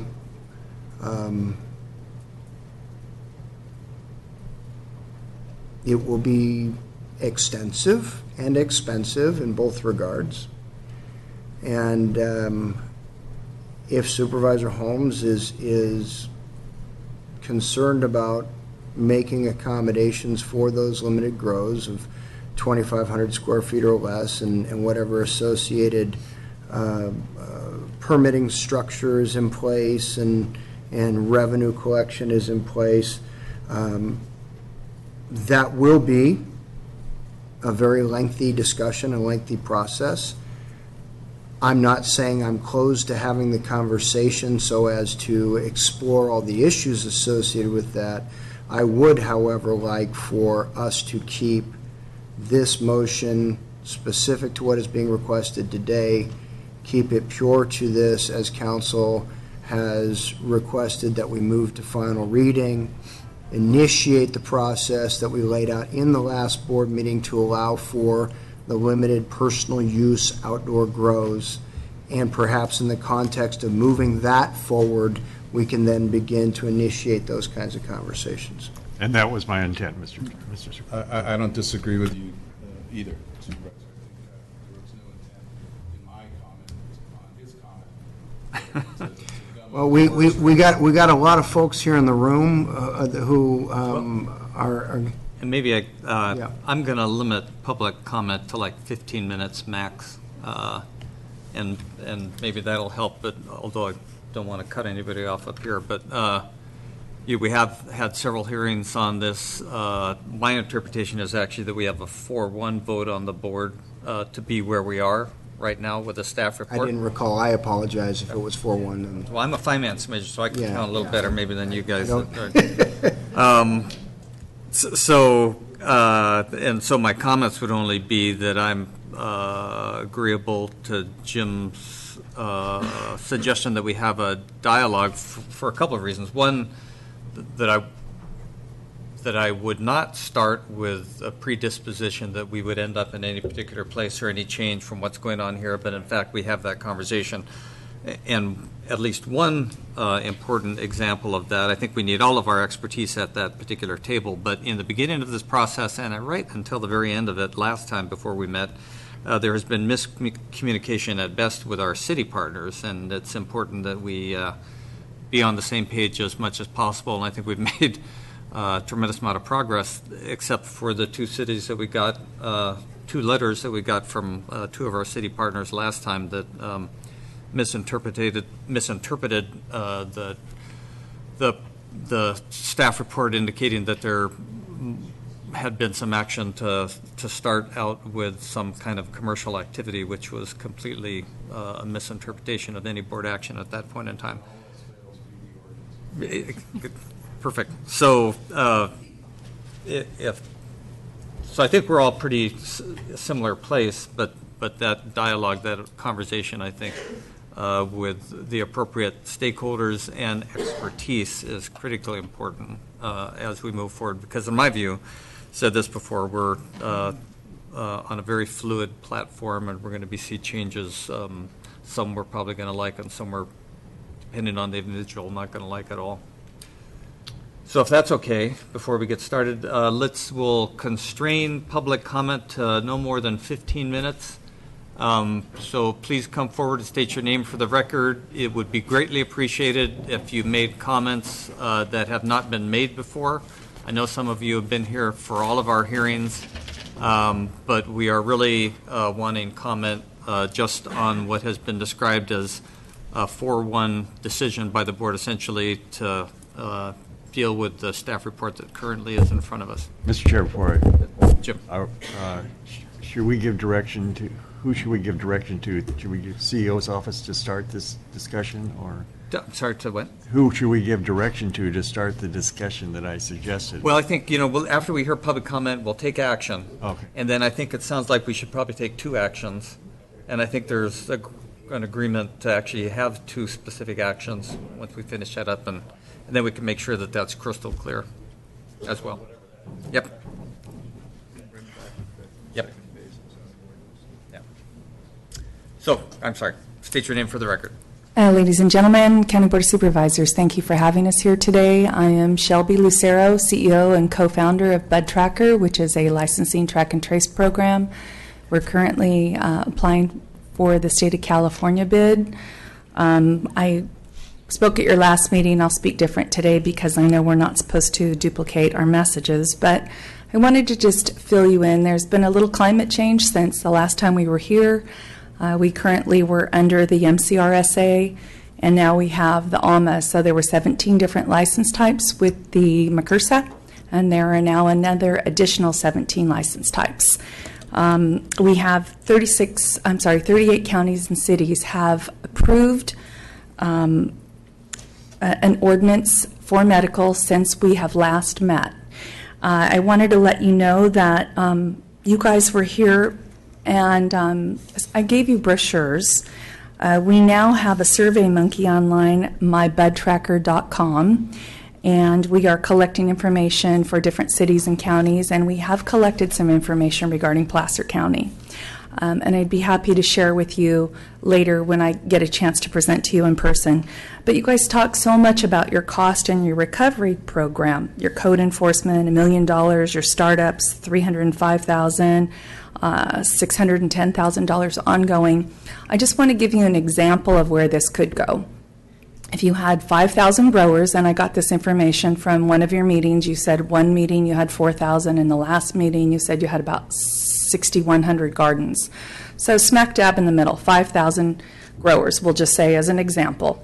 At $5,000, a license type would bring to your community $25 million. And I think you would have enough money to cover the costs that you were talking about and probably even improve your community. I just wanted to say again, we're local, we want to help you, we're in the cloud, we're online. We want to have a meeting with you to go further with this and help you. Thank you. Thank you.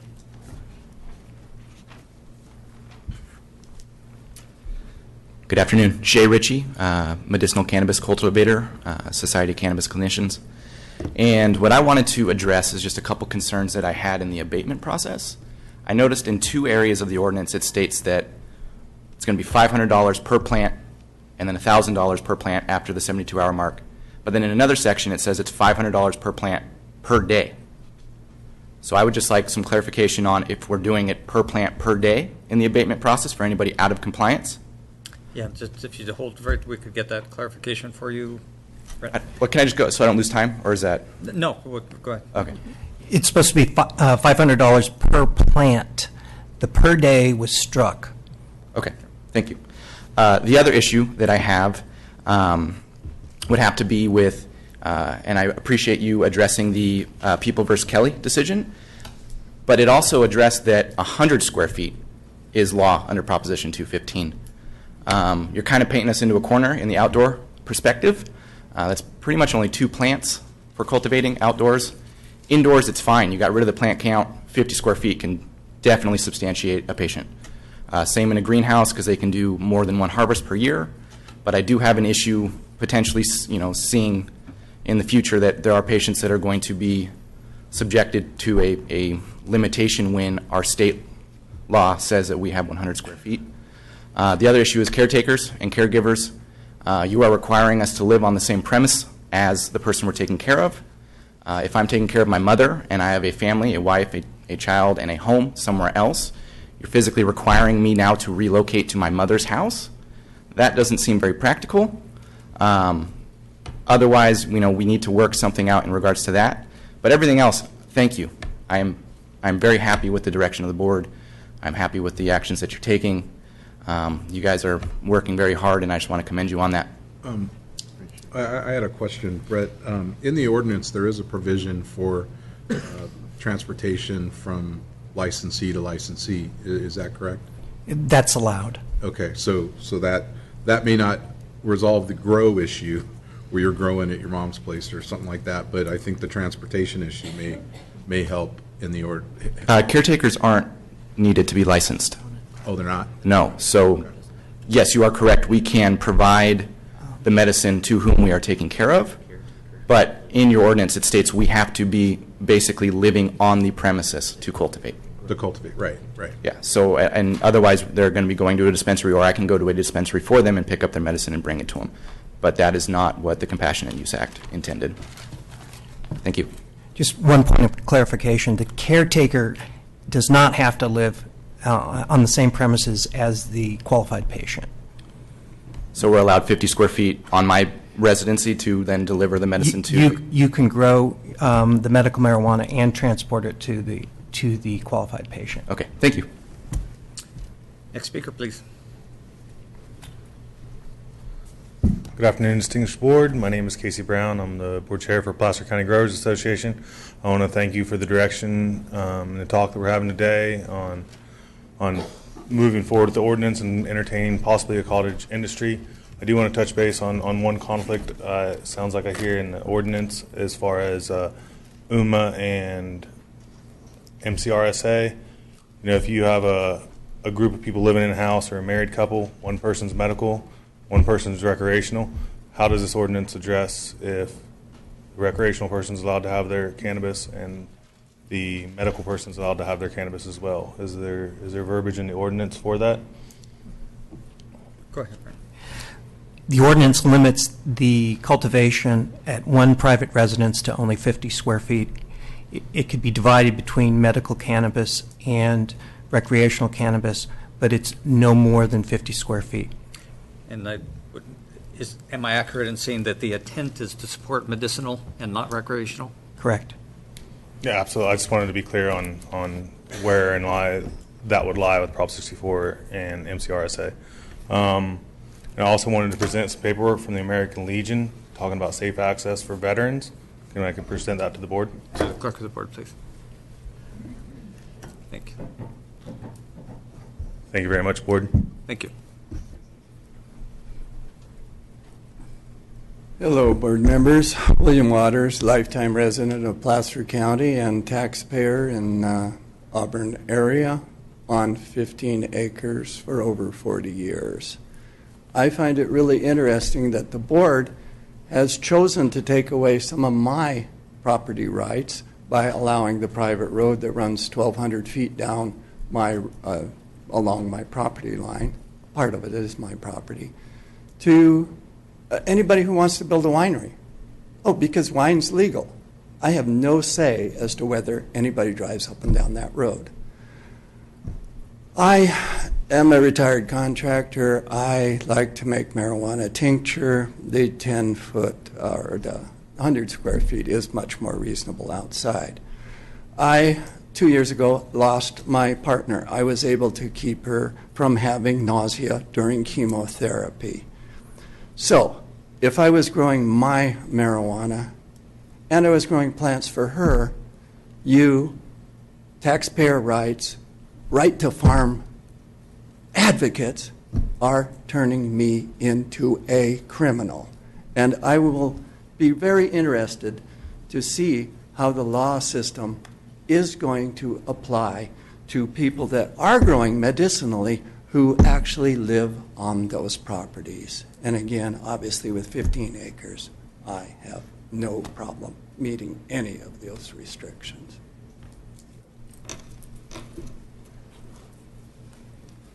Hi, my name is Jackie Zucker. I am a wildlife biologist. I speak as somebody who's kind of in a periphery industry. Last year, I did biological resource assessments for several commercial grows in Calaveras County. And I just wanted to say that our county has already benefited from these grows in Calaveras via tax revenue. I'm based right here in Auburn, and so is my company. And this is my first meeting like this, but I just wanted to give you that perspective, and thank you very much. Good day, Supervisors. My name is Kimberly Cargile. I am a resident of Supervisor Wygant's district, and I am a cannabis farmer. I've been farming cannabis for 15 years. I know it may sound crazy to many of you. However, Proposition 215 passed when I was 16. So my whole adult life, it's been legal, and it's very normal for me. So it's very interesting to listen to a lot of the law enforcement and the government's view of cannabis farmers, and in reality knowing who many of us are upstanding citizens who want to follow the laws and are very happy that we got state regulations last year.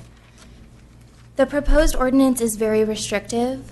We have 3 patients in our home, and 50 square feet outdoor will allow us to grow 2 plants. I am proposing that you align the ordinance with state law, which is 100 square feet per patient.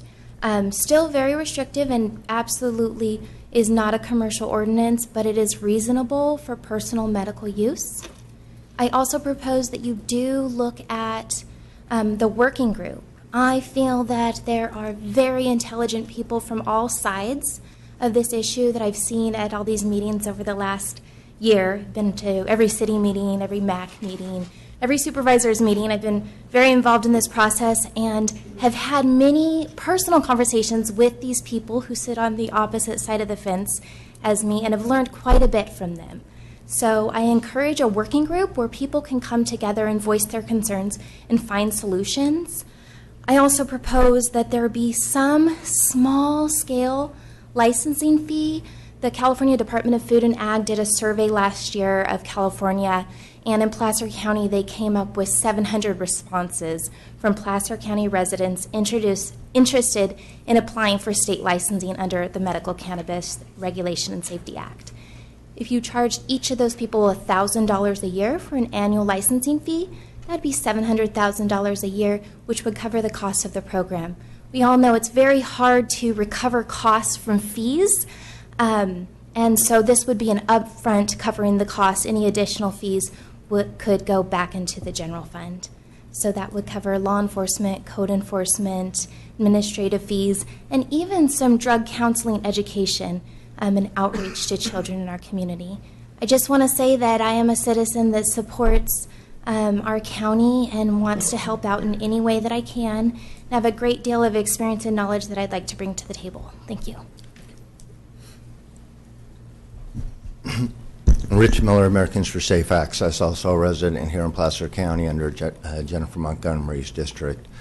I think Kimberly summed it up quite well. She stated a lot of the facts that I was going to state, so I won't bore you with the details. But I do come from a household that has 4 patients, and the amount of cannabis that I ingest in a pill form every day, most patients can't grow in a 50 square foot area. So I do appreciate your hard work and the education that you've moved forward, and I'd like to continue that education process. Like Kimberly, I have been heavily embedded in the cannabis industry on the state, local, and federal and international levels, and I am encouraged by you wanting to move forward and possibly encouraging the cottage industry. I think it is the safest way to move forward. It also will keep those cultivators that are mom and pop businesses able to provide the medicine that they hold the strains that are necessary to get to those medical patients, primarily the high CBD and a variety of other cannabinoids. I do support a working group, and I must commend you and the staff for all the hard work, and I want to thank you for your time. Thank you. I'd like to thank the board for this opportunity to speak and the hard work that you're doing. My name is Stephen Huntley. I've lived in Auburn since 1978. I'm a family man with a wife and 2 kids, 2 great teenagers. I live on 20 acres of farm property in the North County. I care a great deal about this community. I've been a ski coach, football coach. I've worked with Risk Youth. I've gone to Africa, put wells in schools over there. I care about the community and where I live. I'm also a cottage industry farmer. I follow the rules. I have a collective. I have a corporation. I have a lawyer. I have a CPA. Right now, I am shut down. I am out of business because I follow the rules. And I really appreciate you taking a look at licensing cottage industry in this community. All the product that I produce goes to dispensaries and to patients. Yeah, my livelihood has gone away, and I'm going to reinvent myself, but I'm going to be following this very closely, and I really, really hope you consider cottage industry in this county, because there are those of us that follow the rules.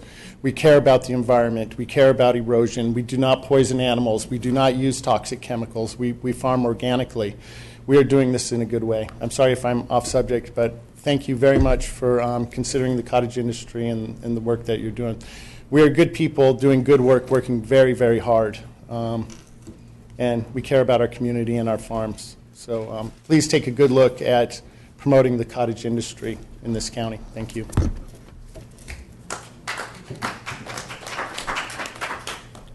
Hello again, board. My name is Levi Yano. I know I usually get up here, rant and rave and whatnot. I'm not going to do that today. I just really want some clarification. So I'm a patient myself, which that allows me 50 square foot at my home. Well, I'm also a caretaker for my disabled father who lives in a 1-bedroom apartment. So there's no way that any kind of cultivation can go on at his house, whether indoor or outdoor. So my question is there no room? I think 50 square foot is very restrictive, but my question is there no room for me to have 50 square foot as a patient and another 50 square foot as a caretaker for my father? Just hold that thought for a minute. We'll get you an answer. Yeah, the ordinance is written that it is a total of 50 square feet. It's not 50 square feet per person or per qualified patient or primary caregiver. It's total 50 square feet per parcel. Okay, well then let me finish with this. Then I'll be quick. Maybe possibly could you take into consideration that if you're dealing with, and I'll be honest, my wife is not a patient, so that's not an issue for me. But for a lot of people it is. There's plenty of husband and wife combos that are both patients, and then maybe they're caretaking for their sick mother-in-law or something like that. Well, in my case at least, it's me that's a patient and my father that is a patient that has no room at his residence to do anything. Now, as long as we can meet all the criteria as far as the 100-foot setback and whatnot, could you please just maybe consider, at best just consider, giving us 50 square foot per patient? Because like they said, and I think saying that 50 square foot outside gives you 2 plants, I think that's generous. Because in most instances outside, a 7x7 space, which is 49 square feet, will house 1 cannabis plant. So just my thoughts. Thanks. Hello, my name is Johanna Padilla, for the record, and I'm here to speak for the people that don't want to grow marijuana, okay? But they want to use it. They have to use it. I'm talking about the medical marijuana patients that don't want to grow. I've been to several of these meetings. I've never heard anybody talk about the patients that don't want to grow, that can't grow, they have no desire to grow, but they need their products. Now, our industry is moving, and it's moving fast, as everybody knows. I cannot believe that Placer County is asking all of its medical patients to go out of the county to get any of their products, which is not just joints and pipes. Okay, we're talking about oils, tinctures, lotions, edibles that they can eat because they don't smoke, they've never smoked. I mean, where's the dispensaries in this? Where's the people that can deliver medical marijuana safely to these people? Have you forgot about the people, the medical patients that have no desire to grow and do anything like that? They just need their products. And you guys, the ordinance you guys have right now says, no more, done. I mean, let alone the money, okay? So we get dispensaries here. Limit them if you must, because we both, I mean, I've heard people talk about look at other cities. Yeah, look at Oakland. Let's just take Oakland, okay? Crime rate's down. More money than they know how to spend it to take care of their city, and they're the only city to ever take on the federal government to file a lawsuit against them because they said, no way, we're keeping our dispensary because it's providing for us and all of our patients. Placer County, you know, you guys, the people have spoken, okay? They want marijuana, all right, for recreational and medicinal. Now, if a person's over 21 and they want to do whatever they want to do, let them do it. Okay, that's what we vote. I mean, they voted. Okay, but I'm talking about the medical patients that don't want to go to the seedy parts of Sacramento. And if any of you've ever been there, go. Okay, go to the seedy parts of Sacramento. That and it's just not. It's not feasible, and it's not right. Okay, so you guys really need to consider. Could you grab? And then the fellow behind you will actually be our last speaker. You're going to, not the one, just one more speaker. Okay. Well, that's what I have to say. Is Thank just you. Thank you think for your about. comments. Appreciate it. Think about that. So you are our last speaker. Forgive me if I read what I say. I don't usually speak in public. Good morning, members of the board. I'm a property owner, a homeowner, and a business owner. For years now, I have operated a nonprofit organization and also a garden supply store, and have a unique perspective of the people I share this industry with. Which brings me to the group that we actually affect, the majority of cannabis users. You have seen testimonies of disabled veterans, senior citizens, cultural groups, and those afflicted by pain and disease, all of them sharing how cannabis is a part of their lives. In this group, there is a large population which relies on cannabis to feed their families, keep their homes, and continue to grow from a legal business point of view. They are actually to realize the potential dangers of keeping an industry in the dark. There should be a compromise beneficial to both sides. Those who are relying on the industry, those that without it cause a loss of work or financial hardship, it is a part of our business now, direct or indirect. Medical patients who have years have relied being able to grow their product now can no longer do in the way they choose. This will affect all industries, from local hardware stores, garden stores, hydroponic stores, and even large chain corporations. Their ability to employ, create new revenues, and pay their portions of taxes, which up to now can't even be quantified. In my own personal experience, cannabis indirectly represents 60% of my store sales. I also have spent over $30,000 in just Home Depot supplies here at the local Home Depot in Auburn, and I am just one of hundreds of business owners, which come to be thousands, depending on how this goes. I would like to say that outdoor cultivation is banned and commercial businesses do not exist with a simple compromise for safety and security.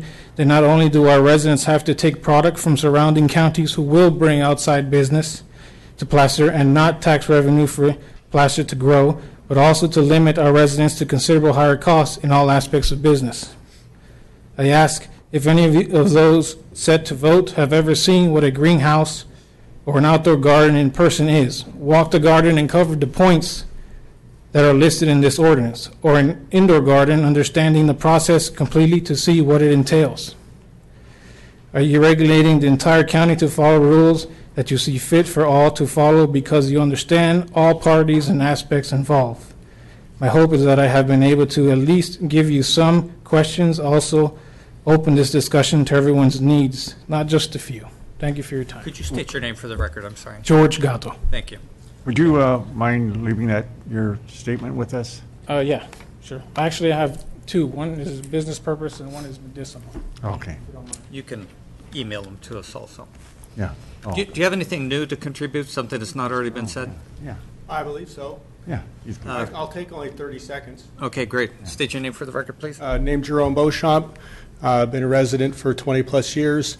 I've been to many of the meetings over the last several months, and I think I understand what you're trying to do. And what you're trying to do is keep the community safe, and each of you have pretty significant concerns. I think your ordinance as drafted is going to do that. It's going to allow you to do what you want to do. But it's going to limit you from being able to participate in the revenue opportunities. I think the last gentleman stated it very well. Tens of millions, if not 50 millions of dollars are at risk, local businesses. I really think there's a solution in between where you are now and where you can be to generate tens of millions of dollars for the county in the future. And I would just suggest it would be an opportunity for you to solve the problem in a way that it solves everybody's interests. Thank you. Okay, so close public comment, and then I think, Brent, if we have, I guess, two general actions potentially in front of us. One essentially is dealing with this first reading in effect, but legally I want to rely on you to make sure we consider that motion properly. And then we're going to have the second discussion about a working group, but I want to make sure we do the first one right and that there aren't any lingering questions and everybody's clear on what we're doing. The only point that I wanted to clarify is that the ordinance that's being introduced today is the one that was presented with the changes as amended. Correct. And then we will be bringing back phase 2, which has to do with the land development side of it. Correct. As soon as we can after next year starts, but to meet the growth season. Yes. Right. Okay, so any questions or comments, or is there a motion? I've got a comment. Yep, Jeff. Yeah, great. I want to address the issue with the ordinance. You know, not every document that comes up here do we as supervisors agree upon 100%. That, you know, that's natural. But I think for me, and folks have known my position, you know, for a long time, I've always looked to try to bring that personal idea of what we can do to benefit our constituents, at the same time protecting their interests. And the ordinance itself was how it is now wasn't how it was before. I can honestly tell you there were some things in there that were borderline unconstitutional. And through discussion with staff and those interested parties, we were able to win that battle. So if you think what you're seeing now is tough, what you would have seen before was a lot tougher. And you know, the only thing that I can say is in a lot of ways that's kind of indicative of the process that we go through in government in general, is trying to get to that sweet spot of, you know, where, you know, can we hit our target? Can we provide the opportunity for patient access and at the same time prevent bad things from happening that I think a lot of the cities and other jurisdictions have made very clear that they're concerned about. And while I may not agree 100% with this ordinance, as I said back in June, if you're not for regulation, you're for lawlessness, all right? And in good faith, while it may not be 100% of what I would like to see in an ordinance, I think it's a good start. I think where the tipping point for me in being able to support this ordinance was the addition of allowing some type of an outdoor process for those folks that either can't or don't want to grow indoor for medical purposes only. So that's kind of where I'm coming from.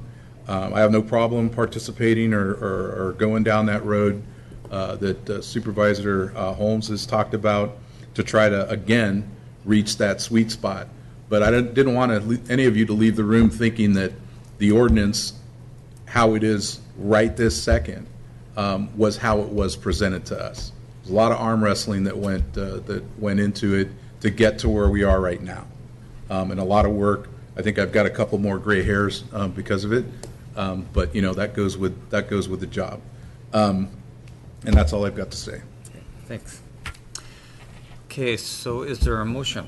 Yeah, Mr. Chairman, I'd move the introduction of the ordinance amending Chapter 8, Health and Sanitation of the Placer County Code, establishing regulations regarding cultivation of cannabis for personal use, banning all commercial activities related to cannabis, and waive the reading of the ordinance in its entirety, moving this to final reading. Motion and second. All those in favor say aye. Aye. Opposed? Motion carries.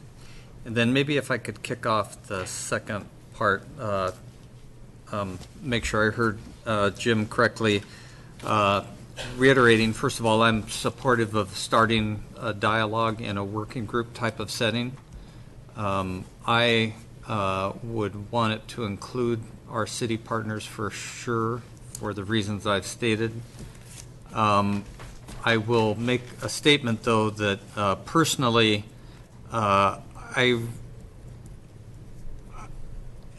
have, at this point in time, I have actually no interest in doing that for the purpose of generating revenue that pays for what we're currently going to be experiencing. And my reasons for that is I don't want to create any financial incentive that helps nurture us in a direction that we wouldn't want to end up just for the policy purposes in of itself. But I think we should talk about all those things, and I'm happy to have that conversation, particularly if our city partners are at the table with us. And part of that, as it relates to the finances, is that I know that it can get extraordinarily complicated. There are different compartments, revenues to go to different elements. Trying to measure all that, try to predict it at this early state of the game, I think would be virtually impossible with any degree of accuracy. So just as a lead off to that, I'll bring it back to my colleagues to see if there's a motion there, or if we're all on the same page, or if anybody has any dissenting comments or other comments. Jack. Yeah, no, I would agree with you, Mr. Chairman. I think as a whole, as we all know, this issue is going to continue to evolve, that in order for us to be best positioned to react or to lead, either one, that we need to have folks talking about this in addition to staff to discuss the landscape and where it is. I would rather be ahead of the curve as opposed to behind the curve, and I think there's going to be a lot of benefit by having these discussions while other counties and cities are going through the process of doing their own ordinances and regulations and their industries and those kinds of things, because I think there's a benefit there in the long run, so we can move quickly if we need to, if this goes in any one direction. So, Kirk. Yeah, I guess my only concern is on timing, and that is having two different conversations going on concurrently, one about expanding from what we just adopted or moving forward to allowing for the limited outdoor grows for the medicinal personal use, and having that conversation happening while the other conversation is happening, and producing any kind of a conflict in desired outcomes and the timing thereof. So while I'm not opposed to having the conversation, since we moved forward with opening up the conversation on outdoor growing for the personal use, medicinal use, I think it would behoove us to get that open and closed as quickly as possible before moving on to this conversation. Otherwise, we might find ourselves in a position where certain factions are kind of negotiating against ourselves, if you will. So how about as a suggestion, I think staff has heard all of our comments. How about if staff brings back to us at an appropriate time, obviously after the first of the year, a recommendation as to what this forum might look like, and the board could sink its teeth into that with appropriate timing based Well, yeah, on. I agree with that, not necessarily just what it might look like, but kind of the anticipated timing on when it might begin to meet and deliberate. Okay, so staff can bring back to us sometime after the first of the year a recommendation in that regard. Great. So then with that, we wouldn't even need a motion that that's acceptable to all four of us. Great. Well, thank you very much. And again, I want to thank staff for all of the work that you've put into this and the outreach. I'm really impressed actually with the quality work, and I think we ended up in a great place to get started. Appreciate that. I just want to clarify that the ZTA that we're talking about going to the commission is going to be based on the ordinance that we've just introduced. That's right. Not on these other issues. That's right. That's exactly right. what I wanted to keep clear. Yep. Great. With that, our meeting is adjourned. Thank you.